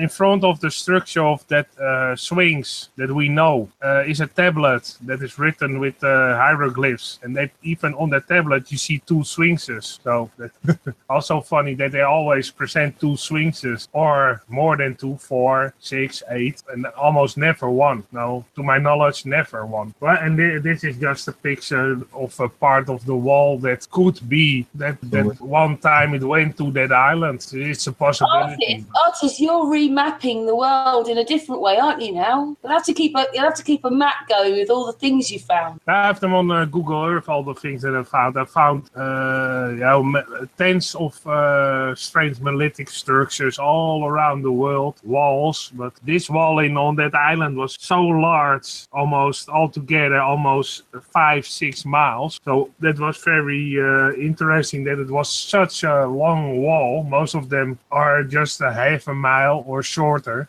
And most of the time, as you can see in this picture, in the middle, that wall has bigger stones. And on the side, on the left, on the right, in front of it, they already have smaller stones. Dus that basically tells you that they added it on a later stadium to that wall. Because the bigger stones are almost all the time the first construction. And later, they added other constructions to that wall with smaller stones. And with you can see also there's mortar between those smaller stones, and those bigger stones don't have mortar between them, because back in that time period when they built those big monolithic structures, they always built without any mortar between them. But mortar is mud. Mortar is toch... Also, artists. Mortar is mud. Not mortar. Yeah. Series noticed that lady's got like a cookie on her head. That's a joke going, everybody, because people in the chat room put cookies now because of the cookie moon. Oh, Patricia is getting off. You can say bye to Patricia now. Oh, Patricia, don't go before you say anything. No, we want to say goodbye to you. Patricia, come back. So what do you think of the wall and those videos that Angel... My mic won't go off. What do you think? Very interesting. Yeah, and the fact that there might be a big wall going across us. Well, I was thinking that when you were describing it, artists, I was thinking most of them are like boundary things, aren't they? But if you think about how big the countries were, then they would literally follow on, wouldn't they? As there was going round. Yeah. But yeah, it's something for me to look into now, artists. Thank you. Yeah, indeed. Somebody in the chat room, if they want to go onto Google Maps. Very interesting. Artists would love to hear from you. Yeah, indeed. Any strange objects you find around the world, come to us and we'll send it to artists. Yeah. And Angel as well. Yeah, all pictures of ancient walls and ancient structures are all. I'm just wondering as well. Cool. Yeah. Mm. Go Yeah. on. Just wondering if some of them have submerged as well, because For sure. Still figuring out where the location. I've been doing the sunken. I've seen a lot of structure, Yeah, it's really bigger said- road grids in the sea, not deep undersea, but deep enough to be kind of pre-flood time level. There's a lot to actually explore there. It's just finding out how to actually get it visible enough to actually study, figuring out what they actually were. Yeah. Also, Yeah, there are some walls in Russia in the mountains, but they are very hard to find on Google Earth, and because you don't have the coordinates of those walls, only the pictures. And I always try to actually find the coordinates and see if you can actually see from Google Earth. But also in Russia, there are a lot of walls, but the location is very hard to find because they're basically in a forest. So from above you, most of the time you can't see them. That's the problem. Would have been amazing to have seen what we were actually living in before flood or these arkings that destroyed everything. It would have been great to have seen. Well, you're talking about the flood now, and it's even a possibility they put up those walls to prevent the flood of their cities, that they had already the knowledge that there was going to be a big flood, and they built these walls to prevent the flood from going into their cities. You never know. I've got somewhere quite interesting for you to look up, artists. It's called Siena in Italy. It's a walled city. And what it was is it used to be the capital of Tuscany. And then what it is you can't drive in there today. And then once a year they have this horses race round the cobbled tracks. But if you imagine, it can be quite dangerous. Every now and again a horse will die, but that's the part of their tradition. And they have this race round the courtyard. And then what happened was that, like I said, it was the capital of Tuscany. And then obviously they were fighting like they did or whatever. And then they actually got Siena to surrender by placing many dead donkeys around the outside. Of course, they went off, didn't they? And the people couldn't get out to get food and the smell. And then basically Siena gave in. And then Florence became the capital of Tuscany. That's a true story. It's a bit longer than that, but that's what happened. So that's another interesting place you took up, Siena in Italy. Yeah, all right. I will look for that place and try to find the older structures there. Yeah, even most of the artists and more homework. Oh, I've yeah, thanks.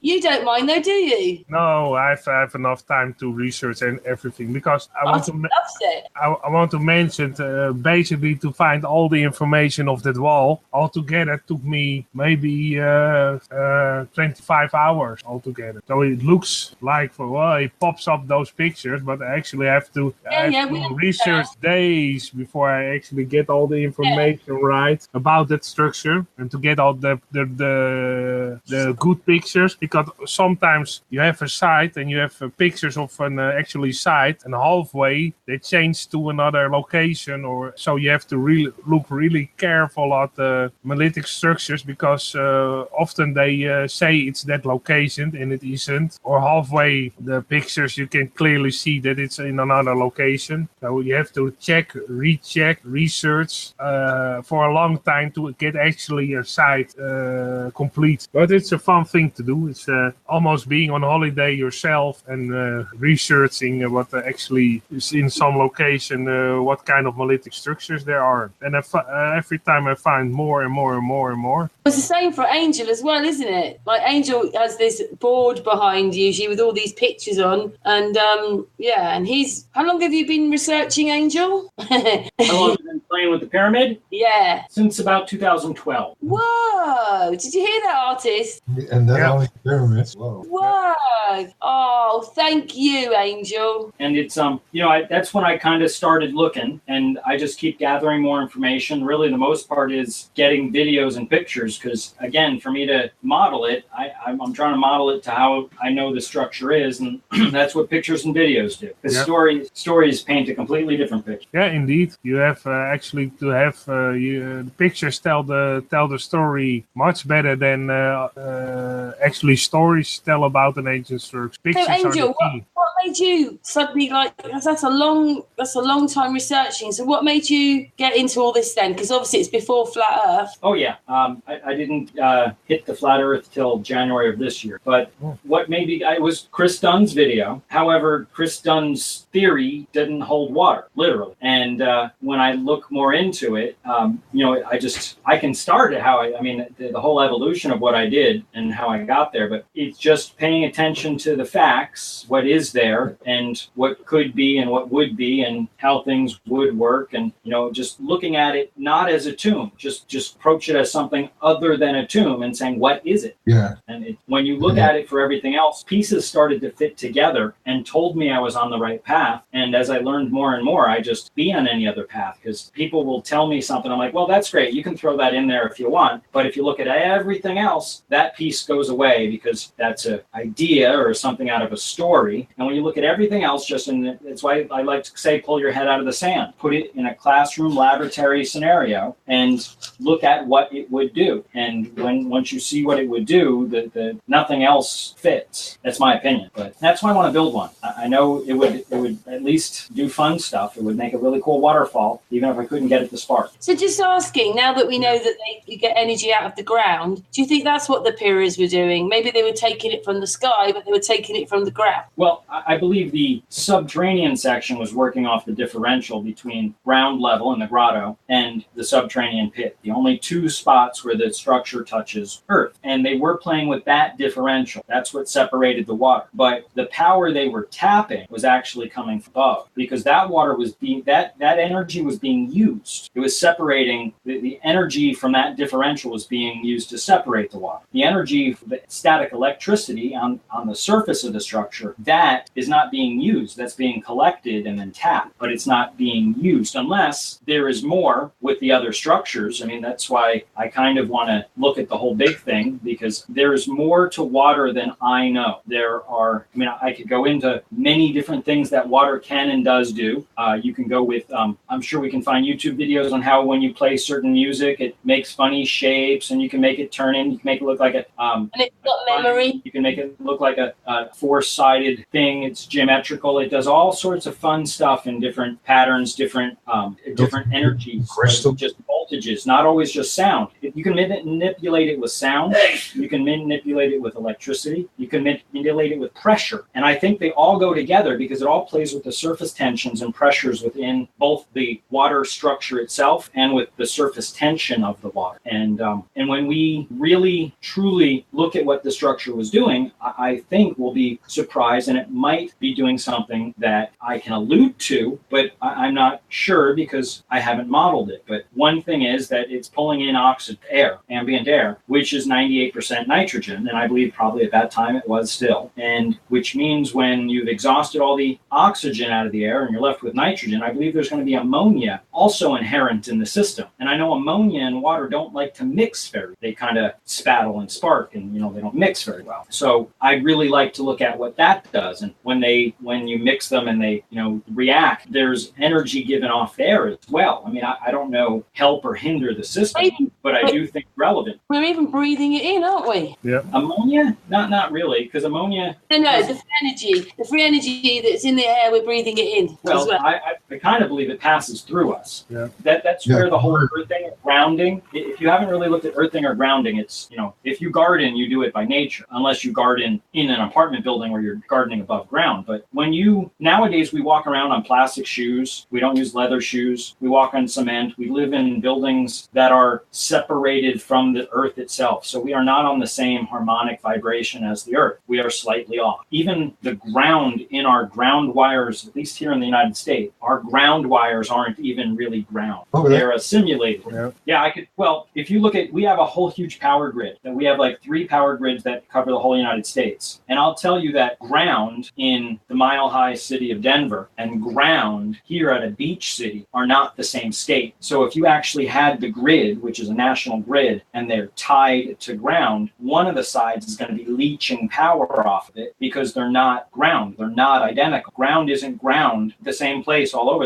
That's the thing. That's how part of this works. That there's a differential. You have these particular potential differences on the Earth as well. So in a sense, you're actually tapping into. Right. It's ground for your ambient area, but it's not the ground here and the ground on the top of a mountain are two different grounds, because that ground is a wind blowing back and forth between the trees. So there's some static electricity up there on the top of the mountain all by itself, more so than down at ground level. So there's the differential there. Just that's kind of what the video was, that there's more electrons floating around up there, and the differential between them is electricity. And when the differential gets to be enough that it snaps, that's a lightning bolt. And when it gets enough within the clouds and they snap, that's thunder.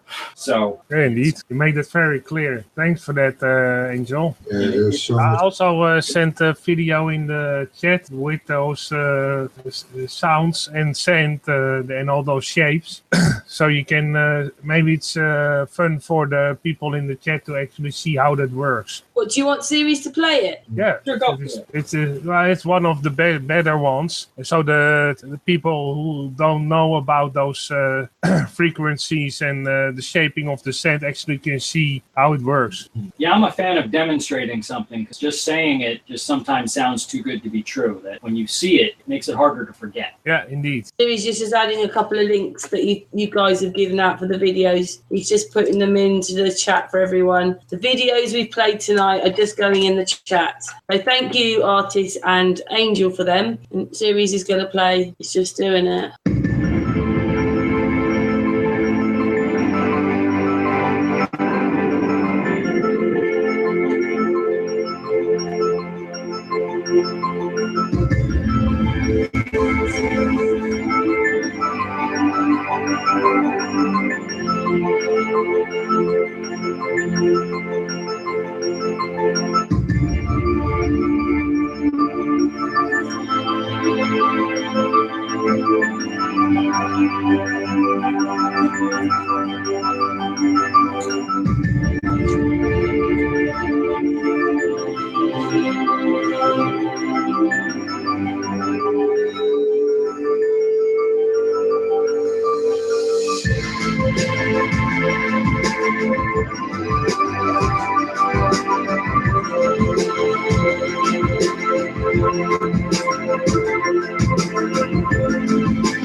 UV and color sand?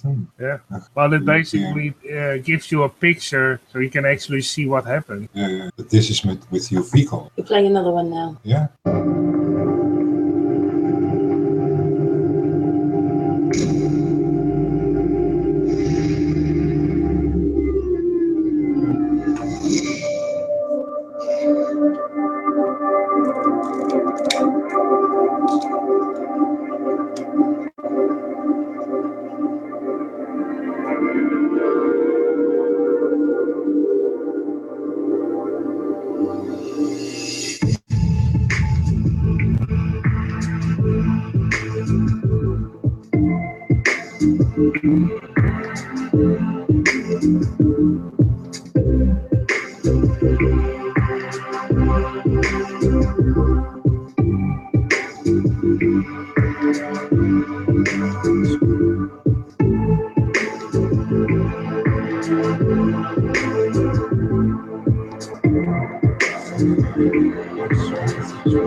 Like to have seen a bit more with the red and the yellow. Yeah, very cool. And great music as well.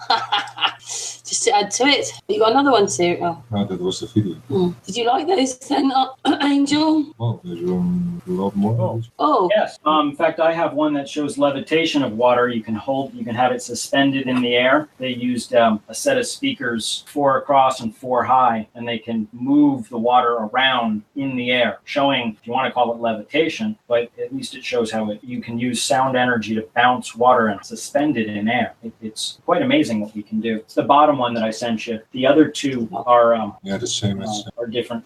Yeah, that last one I already took a peek at it, and indeed it's amazing. 28 minutes. It's a half an hour video. You can thumb through it. You don't have to watch the whole thing, but there are pieces of it that are quite amazing. Oh, really?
So it goes on. It's a lot more of this, but it basically it's showing that how sound can be used as an energy source to lift and carry things. And I don't disbelieve that with enough knowledge of what it's doing, we can't find the right sound to make things hover.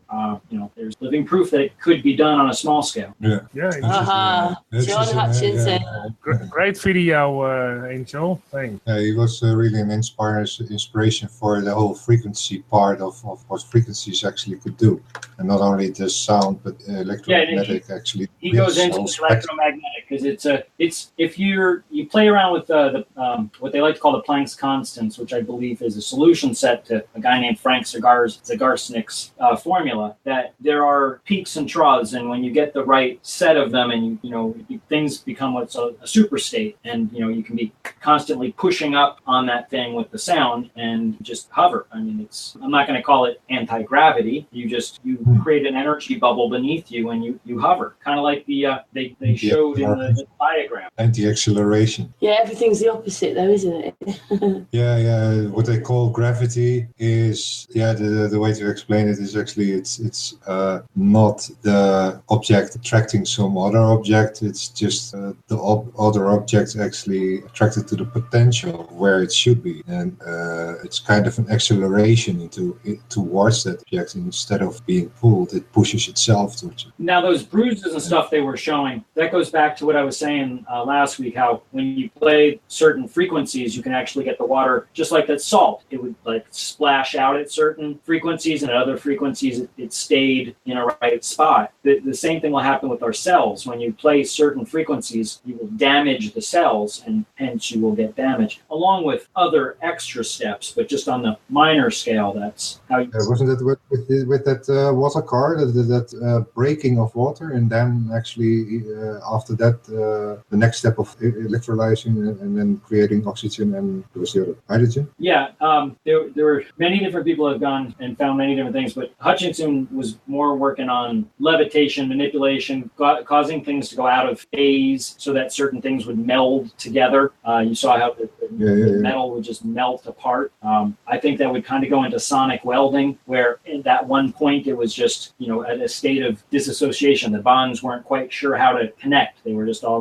vibrating in a creative state. As if you're pushing clay together. Right. He did a bunch of work, and I don't have a playground to experiment with it. But now you look at some of those and you think of crop circle. And if you know that certain frequencies create a certain pattern in a certain medium, and then you duplicate that pattern in a crop circle, then you are transmitting a number or an information. And I still say that we're not the frequency set. Right. Well, it could be a frequency setting, or you give a number. If I relay a number to you and that number means something, you have to have a constant in order for that number to mean something. But if I said like 42 to you, but that meant something to you, then it's communication. But the fact that you can relay an image and that image backtracks to a frequency or to a number, to something, you're communicating, as opposed to just a random pattern in the corn. I don't think they're very random. I think they all have meaning. Yeah. And I think that we're disillusioned from looking at them, just like that pile of dirt in your backyard. Oh, that mound. Oh, it's just a mound. Don't worry about it. Just a mound. I just can't believe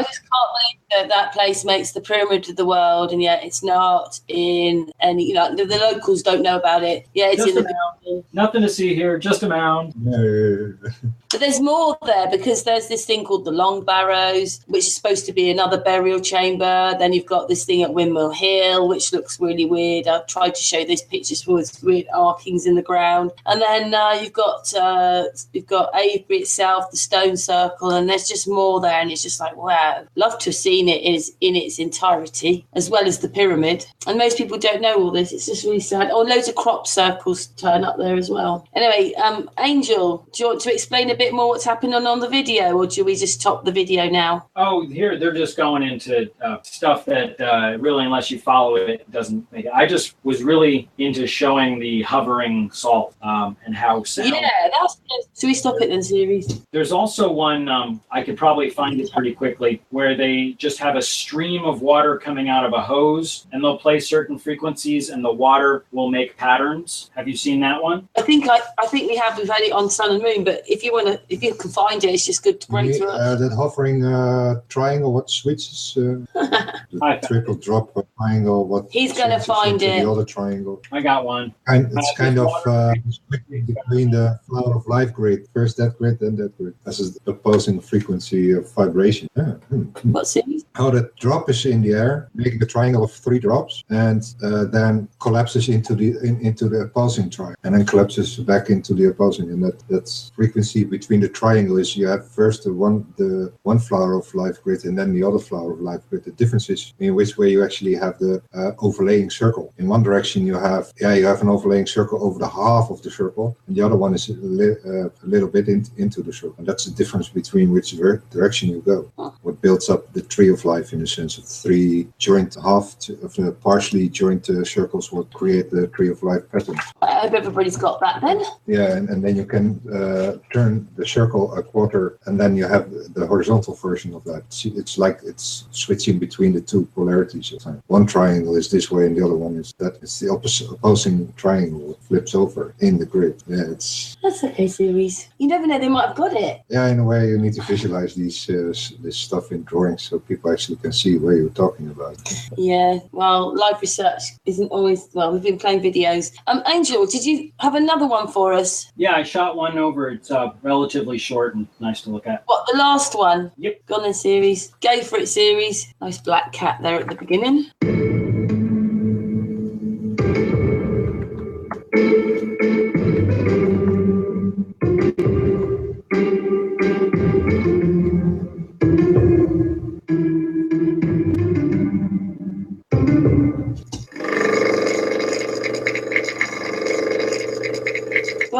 Yeah, this is also based on the frequency of how you record a video, frame rate. Oh, you mean a bit like the propeller? Yeah, you're catching the pattern on the frequency you actually shoot a video. Yeah, I wonder how you in real life how you actually would see it.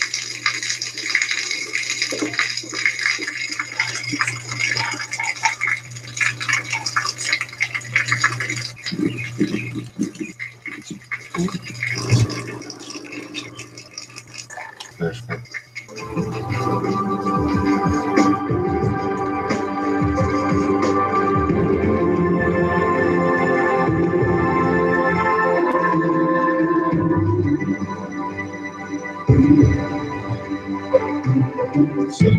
See, all these are related because they all have to do with sound and vibrational energy, and just it's amazing what even small amounts of energy can do as far as patterns and frequency. And I think I'm more into the pattern. Patterns are a visual representation of the sound and consistent. Yeah, that's amazing. Right, okay. Yeah. What do you think then, series? Amazing. Yeah, everything is connected to frequencies, and it's the same thing what Tesla said. 369 frequency. I figure with this particular idea about the EMF tapping of your network through an antenna, what is winded around your load wire, on where the potential of the EMF field actually can measure. That's pure frequency.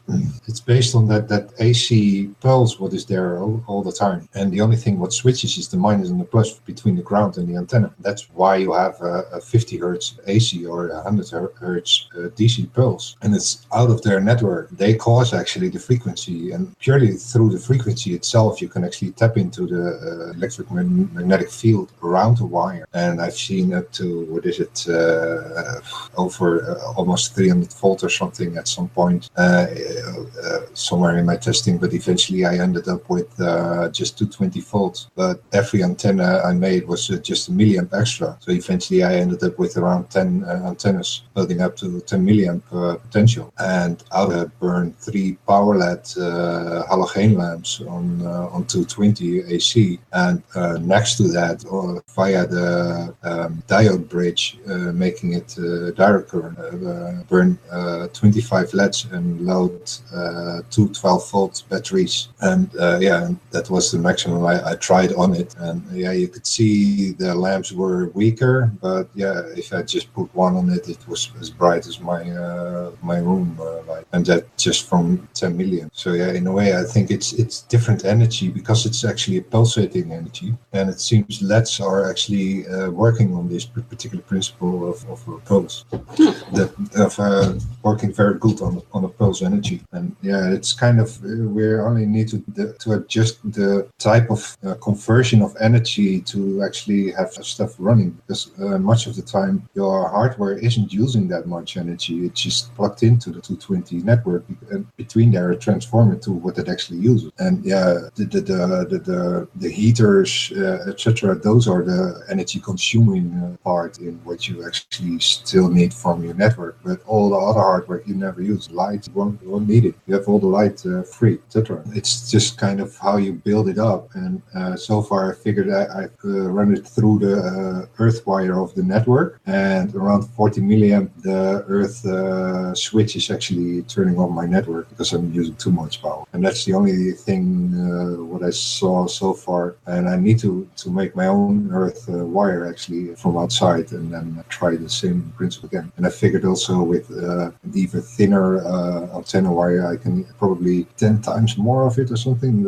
Only 10 milliamp out of one antenna wire. Probably it's about a kilometer of wire on 0.1. 0.2 I can wind with my hand still, but the 0.1 is so fragile, it's possible to create a bigger antenna out of it without destroying the wire. So I actually need a kind of winding machine to build that particular antenna wire. But it's principles. It's the more ohmage your antenna wire has, the more it acts like an antenna. And on the other side, you need the load wire from your network to actually have this particular 50 hertz pulse. With the 220, what is your actual maximum voltage out of your antenna wire? And that's how far I am till now. I need way more investment to actually get it way better experiment and be sure of how it all works and what the directions are, of how you actually make it more efficient. But so far I figured frequency is the answer. Frequency is the actual energy. It's like everything vibrates. I mean, even light, everything is a vibration. Even the matter, it's just way denser energy. But everything itself, I see the atom, something goes there around as a potential field, but it's just a vibration. In that sense, the whole universe is an electromagnetic universe built out of light. So, as well, Angel, then, so the point of those videos were that you think that's what the pyramids were doing? No, I as far as the sound and vibrations, I just think it's something I don't think in any way, well, I can't say in any way. I do feel that when the whole thing comes together, that the Grand Gallery is acting like a big tuning fork, and that the King's Chamber is where it resonates. And I think they're using either sonic welding or sonic unweld. Because it was something that Stan said in a couple of his videos, where if you can keep the water from rejoining back together, that's where you get even more energy. So if you could be burning the water, but not letting it form water, so you burn it, but it doesn't reform back to a water molecule, he's insinuating that you can get even more energy out of it. So maybe if by not letting the water form, you're actually letting the ammonia form. I mean, I don't know. This is, again, why I'd like to model it. I don't know. Chris might know. I don't know.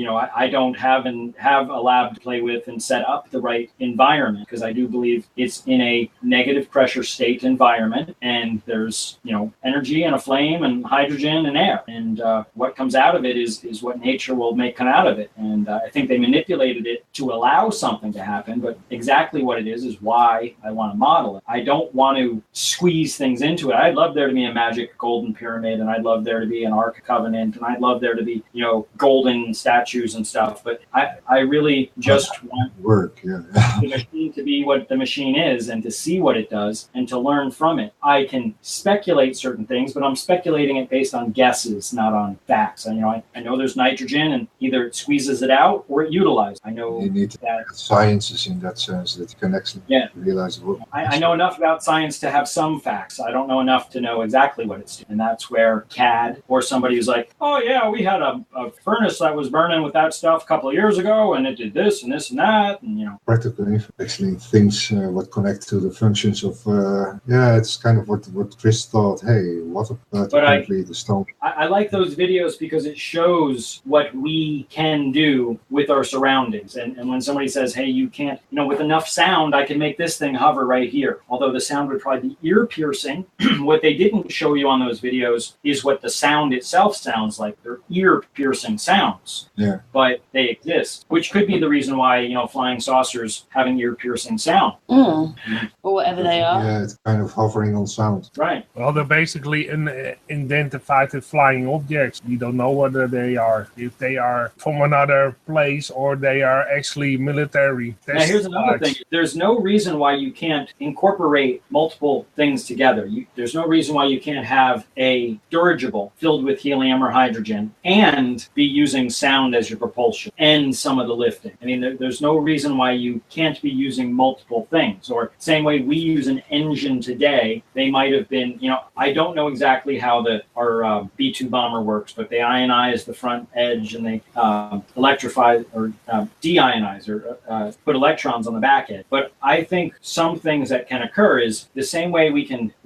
vacuum bombs nowadays. They suck all the oxygen out of the air. I think what they're doing is they're burning it together with hydrogen to making water. And since there's much less room, it just sucks all the oxygen out of the air, basically makes everybody go, and then you fall over. And they might be able to, with the right frequencies and the right energies, be able to make the leading edge of a plane cause the oxygen within the air to meld with hydrogen and become water, to take up less space to allow the plane to go through. And on the back end, be just burning the water or separating it back apart to give compression or an exhaust power from the back, and just have that be a method of transportation, as opposed to the way we do it now, where we force it through with propellers or we force it through with a jet. I mean, there are other things out there that we haven't really toyed with because they've been out of our focus. They've been out of our, I use the analogy that if you come into my house and you don't know there are cookies in the cabinet, you're never going to ask me for a cookie. If you come into my house and you know there are cookies in the cabinet, you're going to say, hey, can I have a cookie? If you don't know it's there, you're never going to ask. If you don't know it's there, you're never going to utilize. If you didn't know you can make water hover around, if you didn't know you could get oxygen and hydrogen out of water, you're never going to play with it. And although now we call water H2O, it still doesn't sink into people. I talk to people and I say, why do you think we call it H2O? And they're like, I don't know. They never remember stuff. Yeah, high education and blah, blah, blah, but then completely under the labels.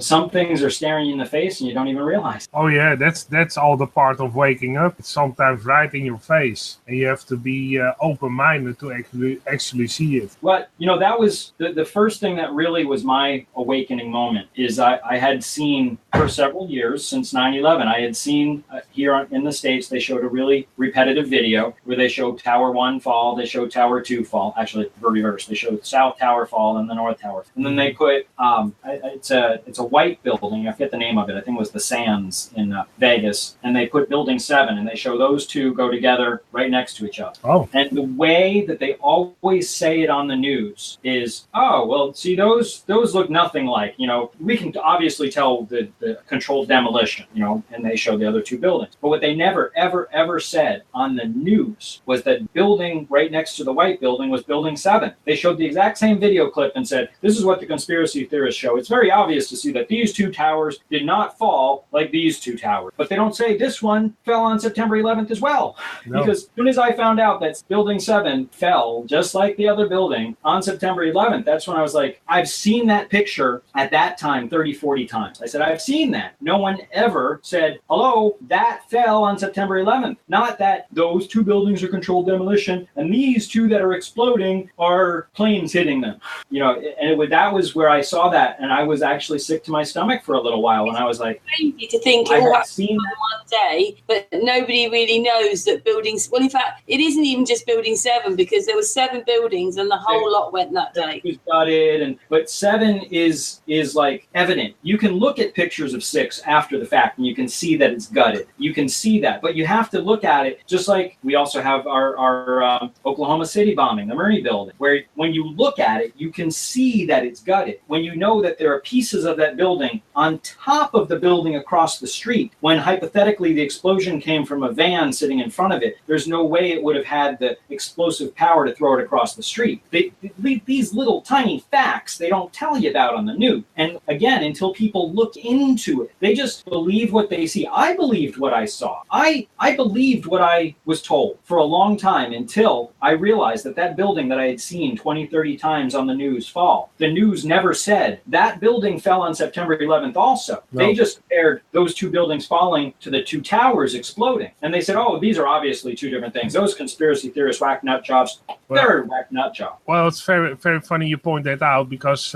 in Germany here, they never showed the collapse of Tower 7. They never showed it. They only showed the South and North Tower of the World Trade Center falling. And they never showed Tower 7. Later on, I found that information on the internet. And then I thought, well, this is strange. Why don't they show it? They never showed it. It's a white elephant that has no explanation. That's why they don't show it. And then I started researching Tower 7. And I thought it was strange that I never heard about it. And then all the other conspiracy videos popped up, of course. And then I started researching. And that's out of sight, out of mind. If you don't talk about it.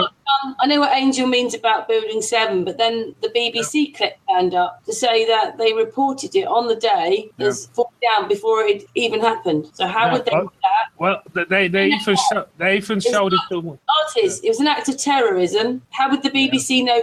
How could they put that out? Who was the owner again? They got the Reuters. They got the Reuters report. It came out through the telex back when they did it. The owner of the actually had an interview that they had to pull it. The term for There's so much tremendous loss of life that we opted to pull the building, and we made that decision, and we told the fire department that we're going to pull. All along, whatever they were doing to it, the building was leaving through the smoke that was going through the side of the building. It was dustifying in front of our eyes. Mm-hmm. Well, actually, they interviewed an engineer that also was a specialist in exploding buildings in the Netherlands, and they showed him the collapse of Tower 7, and he didn't know what that video was about, and they basically asked him, oh, you see this tower collapse? Yeah. Well, what do you think of it? Well, he straight away, without thinking 1 second, said that's a controlled demolition, 100%. Then they told him it was a tower in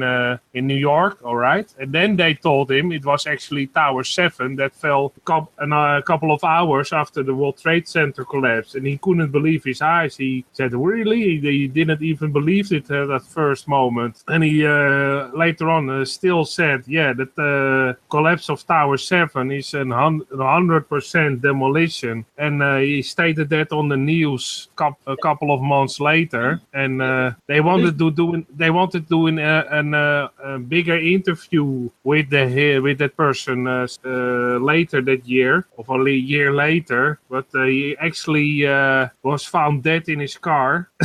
Very convenient for them. But he basically also told it was a controlled demolition, 100%, and they didn't show him beforehand what it was about. And just 1 second, he immediately said, well, that's a controlled demolition. If you look at that what occurred, benign, and don't know what day it occurred, don't know the name of the building or anything, it's a controlled demolition. Yeah, as soon as you figure out it happened on September 11th, oh my goodness, a plane must have hit it. Never did.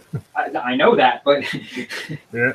Well, not just that was the Bears building, and also just masses of things went that day, like court cases, all sorts of things. Just that was it that day, all lost. Yeah. They must have put everything they wanted to lose in that building, so it was destroyed. Well, he even stated that when the Tower 7 7 was supposedly damaged by the fall of the World Trade Center, and he actually gave him the time of that the tower was that the World Trade Center collapsed, and they gave him the time of that when that happened, and then they showed Tower 7 the actually time of the collapse of Tower 7, and he stated, well, if you have enough people in that time period, easily put in that building dynamite and let the building and make a controlled demolition of. So they had like 3 months. They had enough time to actually, when Tower 7 supposedly was damaged, till the time that it collapsed. Between the time between that was enough time to actually get explosives in there and make controlled demolition. It can be done. Say, if you had a crew of 2 or 3 dozen people, and they were all experts, all with plasma torches and cutting equipment that they could get into the beams where they had to get into, with a lot of electricity at their hands to use the plasma torches, and they were all the experts from a company like Controlled Demolition or something like that done. But in the 3-4 hours you're talking about. But I think they used the 3 or 4 weeks prior to it, and actually possibly months, because there was a multiple month renovation on the at least in the 2 towers. They were working on the elevator shaft. Building 7, since it was like FEMA and FBI and stuff like that, it wasn't open to the general public. They could have been doing anything for as long as they wanted. And I do believe that structure is one of the structures that contained like a level 5 biohazard room, where it's designed to incinerate in the event of a problem, because they'd rather incinerate a couple of people than let a biohazard escape. And since that was a FEMA section and an FBI section, they would have had one of those biohazard rooms. So knowing that, there was already incendiaries in the building, although it was supposed to only take out a bubble, not the whole building. But they do design some of these buildings with the intention of being blown up, and gotta protect the secrets of the country, God and country, yay! But I just want to point out that even in that time period, it could be done. But they probably already had set the explosives weeks before. Yeah, but who's walking around with enough of that stuff in their truck, ready to go, with miles of cable and a team, so that they can say, okay, we're going to blow this building in 4 hours. Go! Yeah. While it could be done, that is the most unrealistic of that stuff. The chances of that being true is very very low indeed. But it's the fact is, and that is 100% that it was a controlled demolition. That's for sure. I agree. Circa veta, or however you say it. You know what I'm saying, right? That's what the guy said, the engineer. He said circa veta, or whatever it is that means absolutely. Yeah, zeker weten, Yeah. He was 100% sure. Yeah. Absolutely. I think they would be doing some 9/11 today, but I just spent years on that, and I think it changed from Thermalite to this to that, and then there's Dr. Judy Woods, and I think I know another way now that it happened. It's just... Well, it wasn't there. 7 years I've run 911.nl since 2002, I think. And at some point I got so many crazy people in my life. I'm doing something else. Well, all I do know is that the 9/11 Commission theory is very fable. It's about as fable as the Warren Commission theory. It's 9/11 isn't the first. I mean, if you realize that is the first one you actually recognize, and you go in back in for every war, etc., you will see that none of the wars has been started with any of these kinds of false flag events before to initiate any war or whatever is in the world. All based on the same principle, and they do it over and over again. I was already in the mid-90s. I was already open to the JFK thing, because I had watched videos and documentaries on basically as soon as the internet came out and I was able to actually get video and look at picture, is when I actually looked into JFK, because that had always interested me, and the whole magic bullet thing and blah blah blah. And luckily we were able to get access to pictures and videos and people scrutinizing it and stuff like that. And that really was the first thing that at least opened my eyes to know that we're being lied to. And then when 9/11 happened, like I said, I believed Plain Bit for a while, because I never knew about Building 7. Building 7 didn't even know about. No. And as soon as I learned of Building 7, that's like when you see Santa Claus come out of the bedroom, or when you see your Mickey Mouse take off the hat, or when you get the idea. Yeah. And you're like, that kind of burst my 9/11 bubble. Yeah. Also, I thought it was very funny when on Seinfeld they did they marked that shooting of John F. Kennedy. Did you actually saw that one in Seinfeld, that series with Kramer and George? And then there was a section of that George was spit on by an actual baseball player, and they made the spit go the same direction and the same angle as the bullet went when John F. Kennedy was shot. So they put it in their series to make fun of the whole story about John F. Kennedy, and that it was they basically told with another way that the whole JFK assassination was staged, and it couldn't happen with that bullet. And in the Seinfeld series, they actually did an episode about that, but they thought that the baseball player was spitting George in the head, and it actually couldn't happen because it was they made the same setup as the JFK assassination to make a joke of that and basically tell everybody that the JFK assassination was fake. So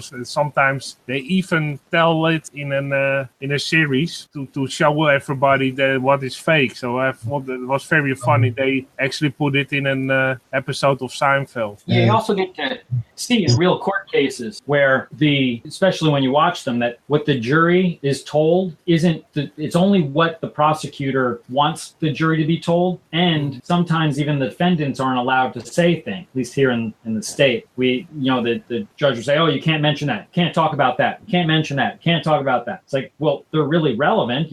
I wouldn't have walked up to the guy and punched him in the face if he hadn't just keyed my car.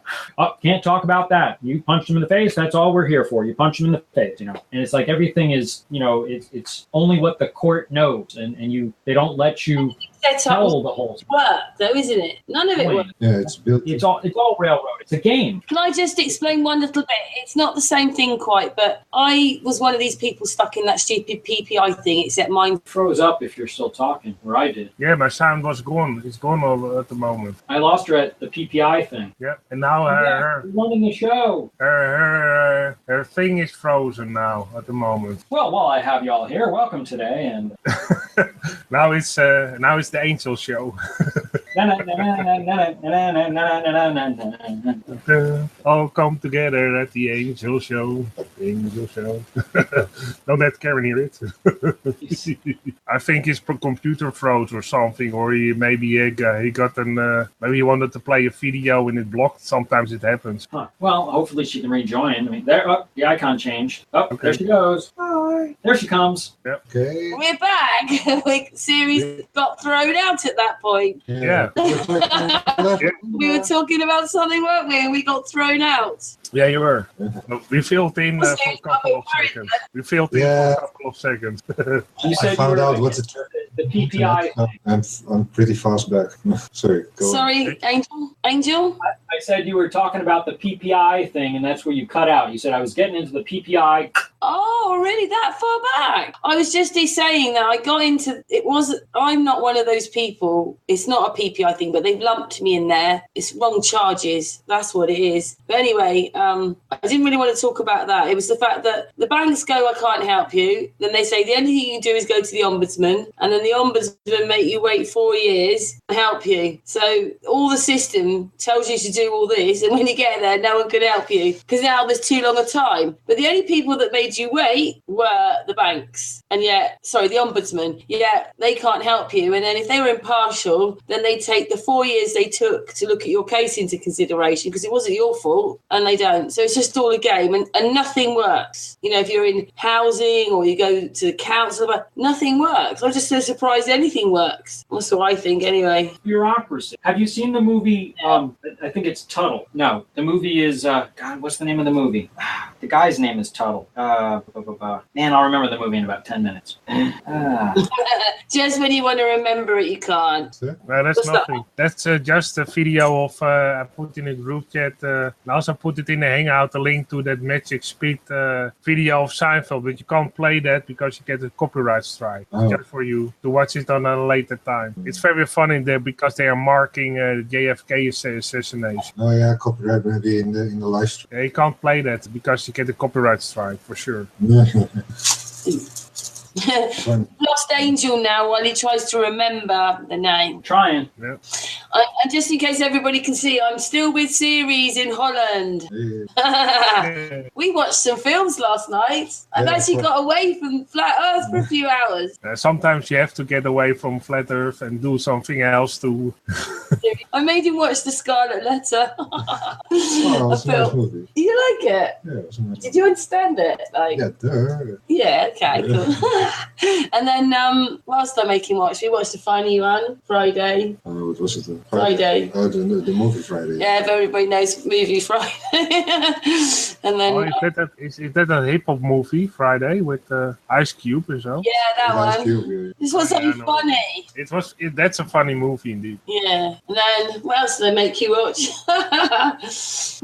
Except over here in Holland, there's copyright for something. So you can't I wanted to put in this film. I can't watch that because you have to pay for it here. I don't know if that's the same. I can't remember now. I don't watch.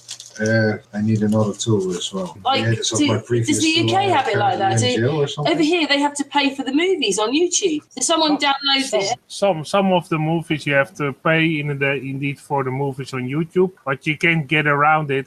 But you have to search very hard actually to find other movies. I don't remember that being like that in England, but I don't know. I don't really watch any films on YouTube, so I wouldn't know. A lot of movies, indeed, you have to pay not a great amount.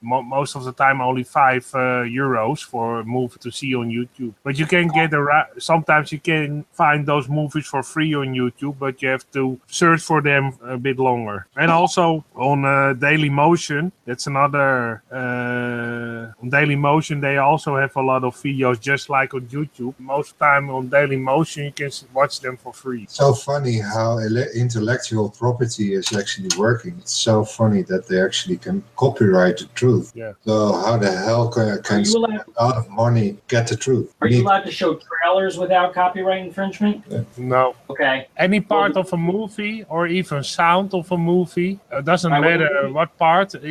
I had even a small part of a movie in one of my videos, and I get and I also put in the comments section that it was for educational use, and they still got a copyright strike. And it was only only a minute. Well, the movie is Brazil. Oh yeah, I know that one. That's with Sean Connery, or not? On YouTube, they share also movie. That one is with Sean Connery. Brazil is indeed 1.5 of the speed, and then a blur image on top of it, so you can actually see the story. But yeah, well, you know what? Also is a great movie. What is one of my top movies is it's called The Holy Mountain from 1973. I can quickly search for a link, and then I put it in the chat for you. It's I think it's a great movie. It basically tells how greedy bankers are, what religion does to the world in some bad cases, and all that type of things. And all it has about 4 layers, and it also has a layer with subliminal messages in it. So you have to watch that movie a couple of times to really understand all the layers. It's called The Holy Mountain. I will search a trailer for you. Put it in. That's another bit that if I hadn't already been exposed to the internet and I didn't know about MK Ultra and MK Naomi and the Tuskegee experiment and not Jekyll Island, that's where the Federal Reserve came from. We have Plum Island in New York, which is where we made Lyme's disease, which spread by the rats and the fleas and stuff and the birds getting off the island onto Lyme in New York, which is those limeys out there, they got that disease.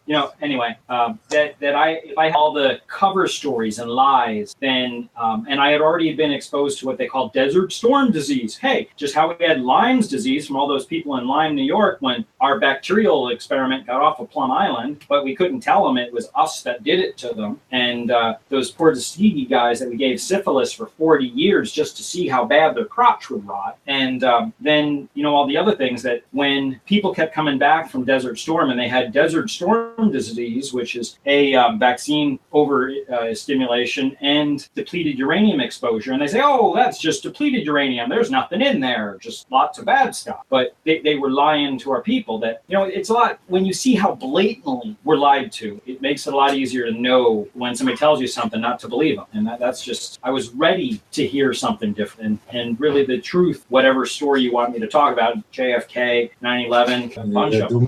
Strangeness instead of the familiar. Right. It's just I want to look at the pictures for myself. I want to form my own mind. I want to look at what you say, but take it with a lot of grains of salt. It's just and see it for yourself as much as possible, as best as possible. It's also funny when Jesse Ventura, when he had that program Conspiracy Theory, he also replicated the scene of the JFK shooting, and he was he was a Navy SEAL.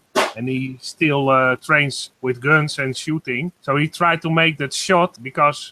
they also had... he couldn't make that shot. He couldn't even hit the car from that distance. But they have you pigeonholed and worried about 3 shots when they have documentation of more. But it wasn't exposed to Warren Commission because, well, those ones didn't matter. But there were 2 shots where the limo came around. And there was 1 shot that for sure hit some guy that was under the underpass. These were shots that were done. And supposedly no police officers let anything off. So, these were shots that had to be accounted for. There's also the whole manipulation of the body. They I don't know what radio shows you guys listen to, but these Hagman and Hagman guys who are really into kind of digging into the pedophilia stuff that's going around within our church. Don't get me started. But they interviewed one of the guys that were one of the security guys that carried or were responsible for getting the body off of the 737 or whatever it was, 757 at the time, whatever, to the hospital in DC or around DC, and Jackie Kennedy was in the car behind them, so they were part of that entourage. And the story they told about what occurred, and it's just hearing it and then knowing about how the body was hypothetically removed and manipulated, and it may not even have been the same body. And the guy that Officer Tibbetts that got shot, what they don't really want to talk about is that he did stand-up comedy because he was a JFK impersonator and looked just like him, a spitting image for him. They don't mention that bit, but he mysteriously wound up getting shot, and then nothing to hear about him anymore, when he could have been the perfect body double to make sure that that's the body that people see with the head that they wanted people to see, as opposed to the true head wounds, which would have shown multiple inputs from multiple locations with multiple guns. It was kind of like, not Mark Anthony. Who was the one who got stabbed by 7 people? All honorable men. Caesar got stabbed by 7 honorable men. JFK was taken out by all honorable men. I think we can go into it, but everyone had their hands in it for a reason. They all agreed, like, well, he messed us up on that Bay of Pigs. Oh, he did this on the he didn't let us do that. He shut down our cyclotron. He was going to blow the story on how Dr. Mary Sherman was working with the cancer that they were trying to engineer to give Castro, and how that cancer got mixed in with the vaccines, and how we actually engineered cancer to be a weaponized cancer, as well as making Lyme's disease, as well as half a dozen other things that we've engineered, and then oops, let it go. They didn't want to let all that out of the bag. The CIA has what they call, it was the FBI. Yeah, it was the FBI has their family jewels. When you look at those, some of those are pretty nasty things, and these are what my government did. I mean, luckily you're not a part of my government in this case, but and this is just, in England you can go into that whole 7/7 thing, which is the same as our 9/11. It was the same thing. It was a pro-intel or whatever it was operation. It was a drill simulated live. I don't think just like how we had staged people that were hurt there, you guys had staged people that were hurt there. I mean, it's happening all over. They have learned that they can put something on TV and you'll swallow it, and as long as they repeat it after every commercial break, you'll swallow it. And most people are not smart enough to go and look at things on their own, not smart enough to look at the facts, not smart enough to figure out, hey, somebody who's bleeding doesn't have a nice clean white shirt. That's a staged blood splat. That's a doctored image. That's it's amazing. And it's happening all over. It sucks, but it's happening all over. We just need to be smarter than the average duck. Yeah.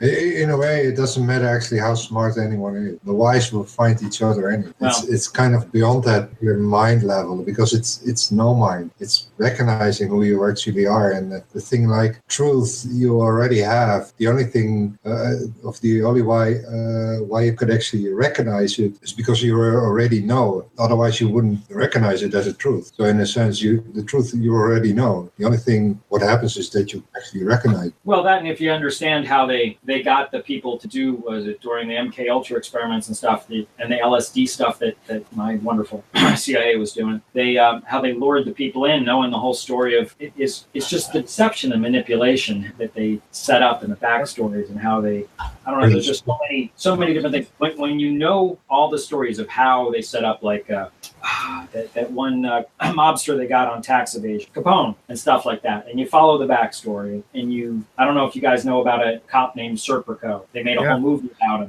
I've seen the movie. Right. I've listened to interviews with the guy. And I've seen the movie. But it's when things like that occur, it's just it's hard to sit there and say that. So it's incorporated corruption. Yep. They've made it that way because the people at the top are corrupt. Yep. And it kind of rots from the head down. And good guys, like the movie Serpico book, you can watch excerpts of it all over the place. The good guy is the odd fish. He's the one saying, hey, we can't be doing this. This is against the law. Oh, everyone does it. Just shut up and go along with it. Mm-hmm. When it's been railroaded, trained, schooled into you to do it a certain way, it's the way it is. It all, I can go back to, I think that the time, one of the major steps were in the 1500s when everything started. An authority inside of you, giving them the blame that they are the authority, so they are to blame. Never realizing you're the one actually giving them the rights. Well, that's true too. But that you yourself are actually responsible for a particular part. They're supposed to be my security. I hire a maid. I tell her to do whatever I tell her to do. Hey, don't tell me you don't want me leaving my cups on the counter.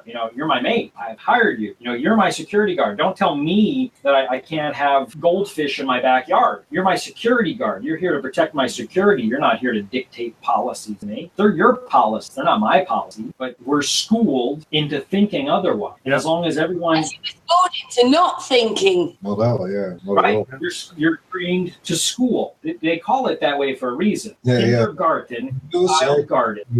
To muse or to amuse. To muse is to think, overthink. To amuse is to not think, to not overthink. Amusement is meant for it, to never think at all. That's why TV exists. It's amusement, because as soon as you turn it on, you never can think, because it thinks for you. I can't think myself as long as stupid images on. That's why there's so much amusement. Unlike our hangouts, everybody goes away thinking masses.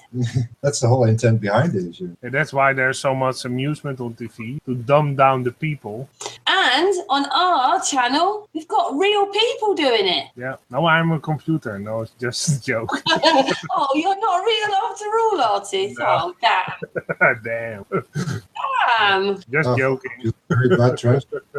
Serious. I'm just kidding around.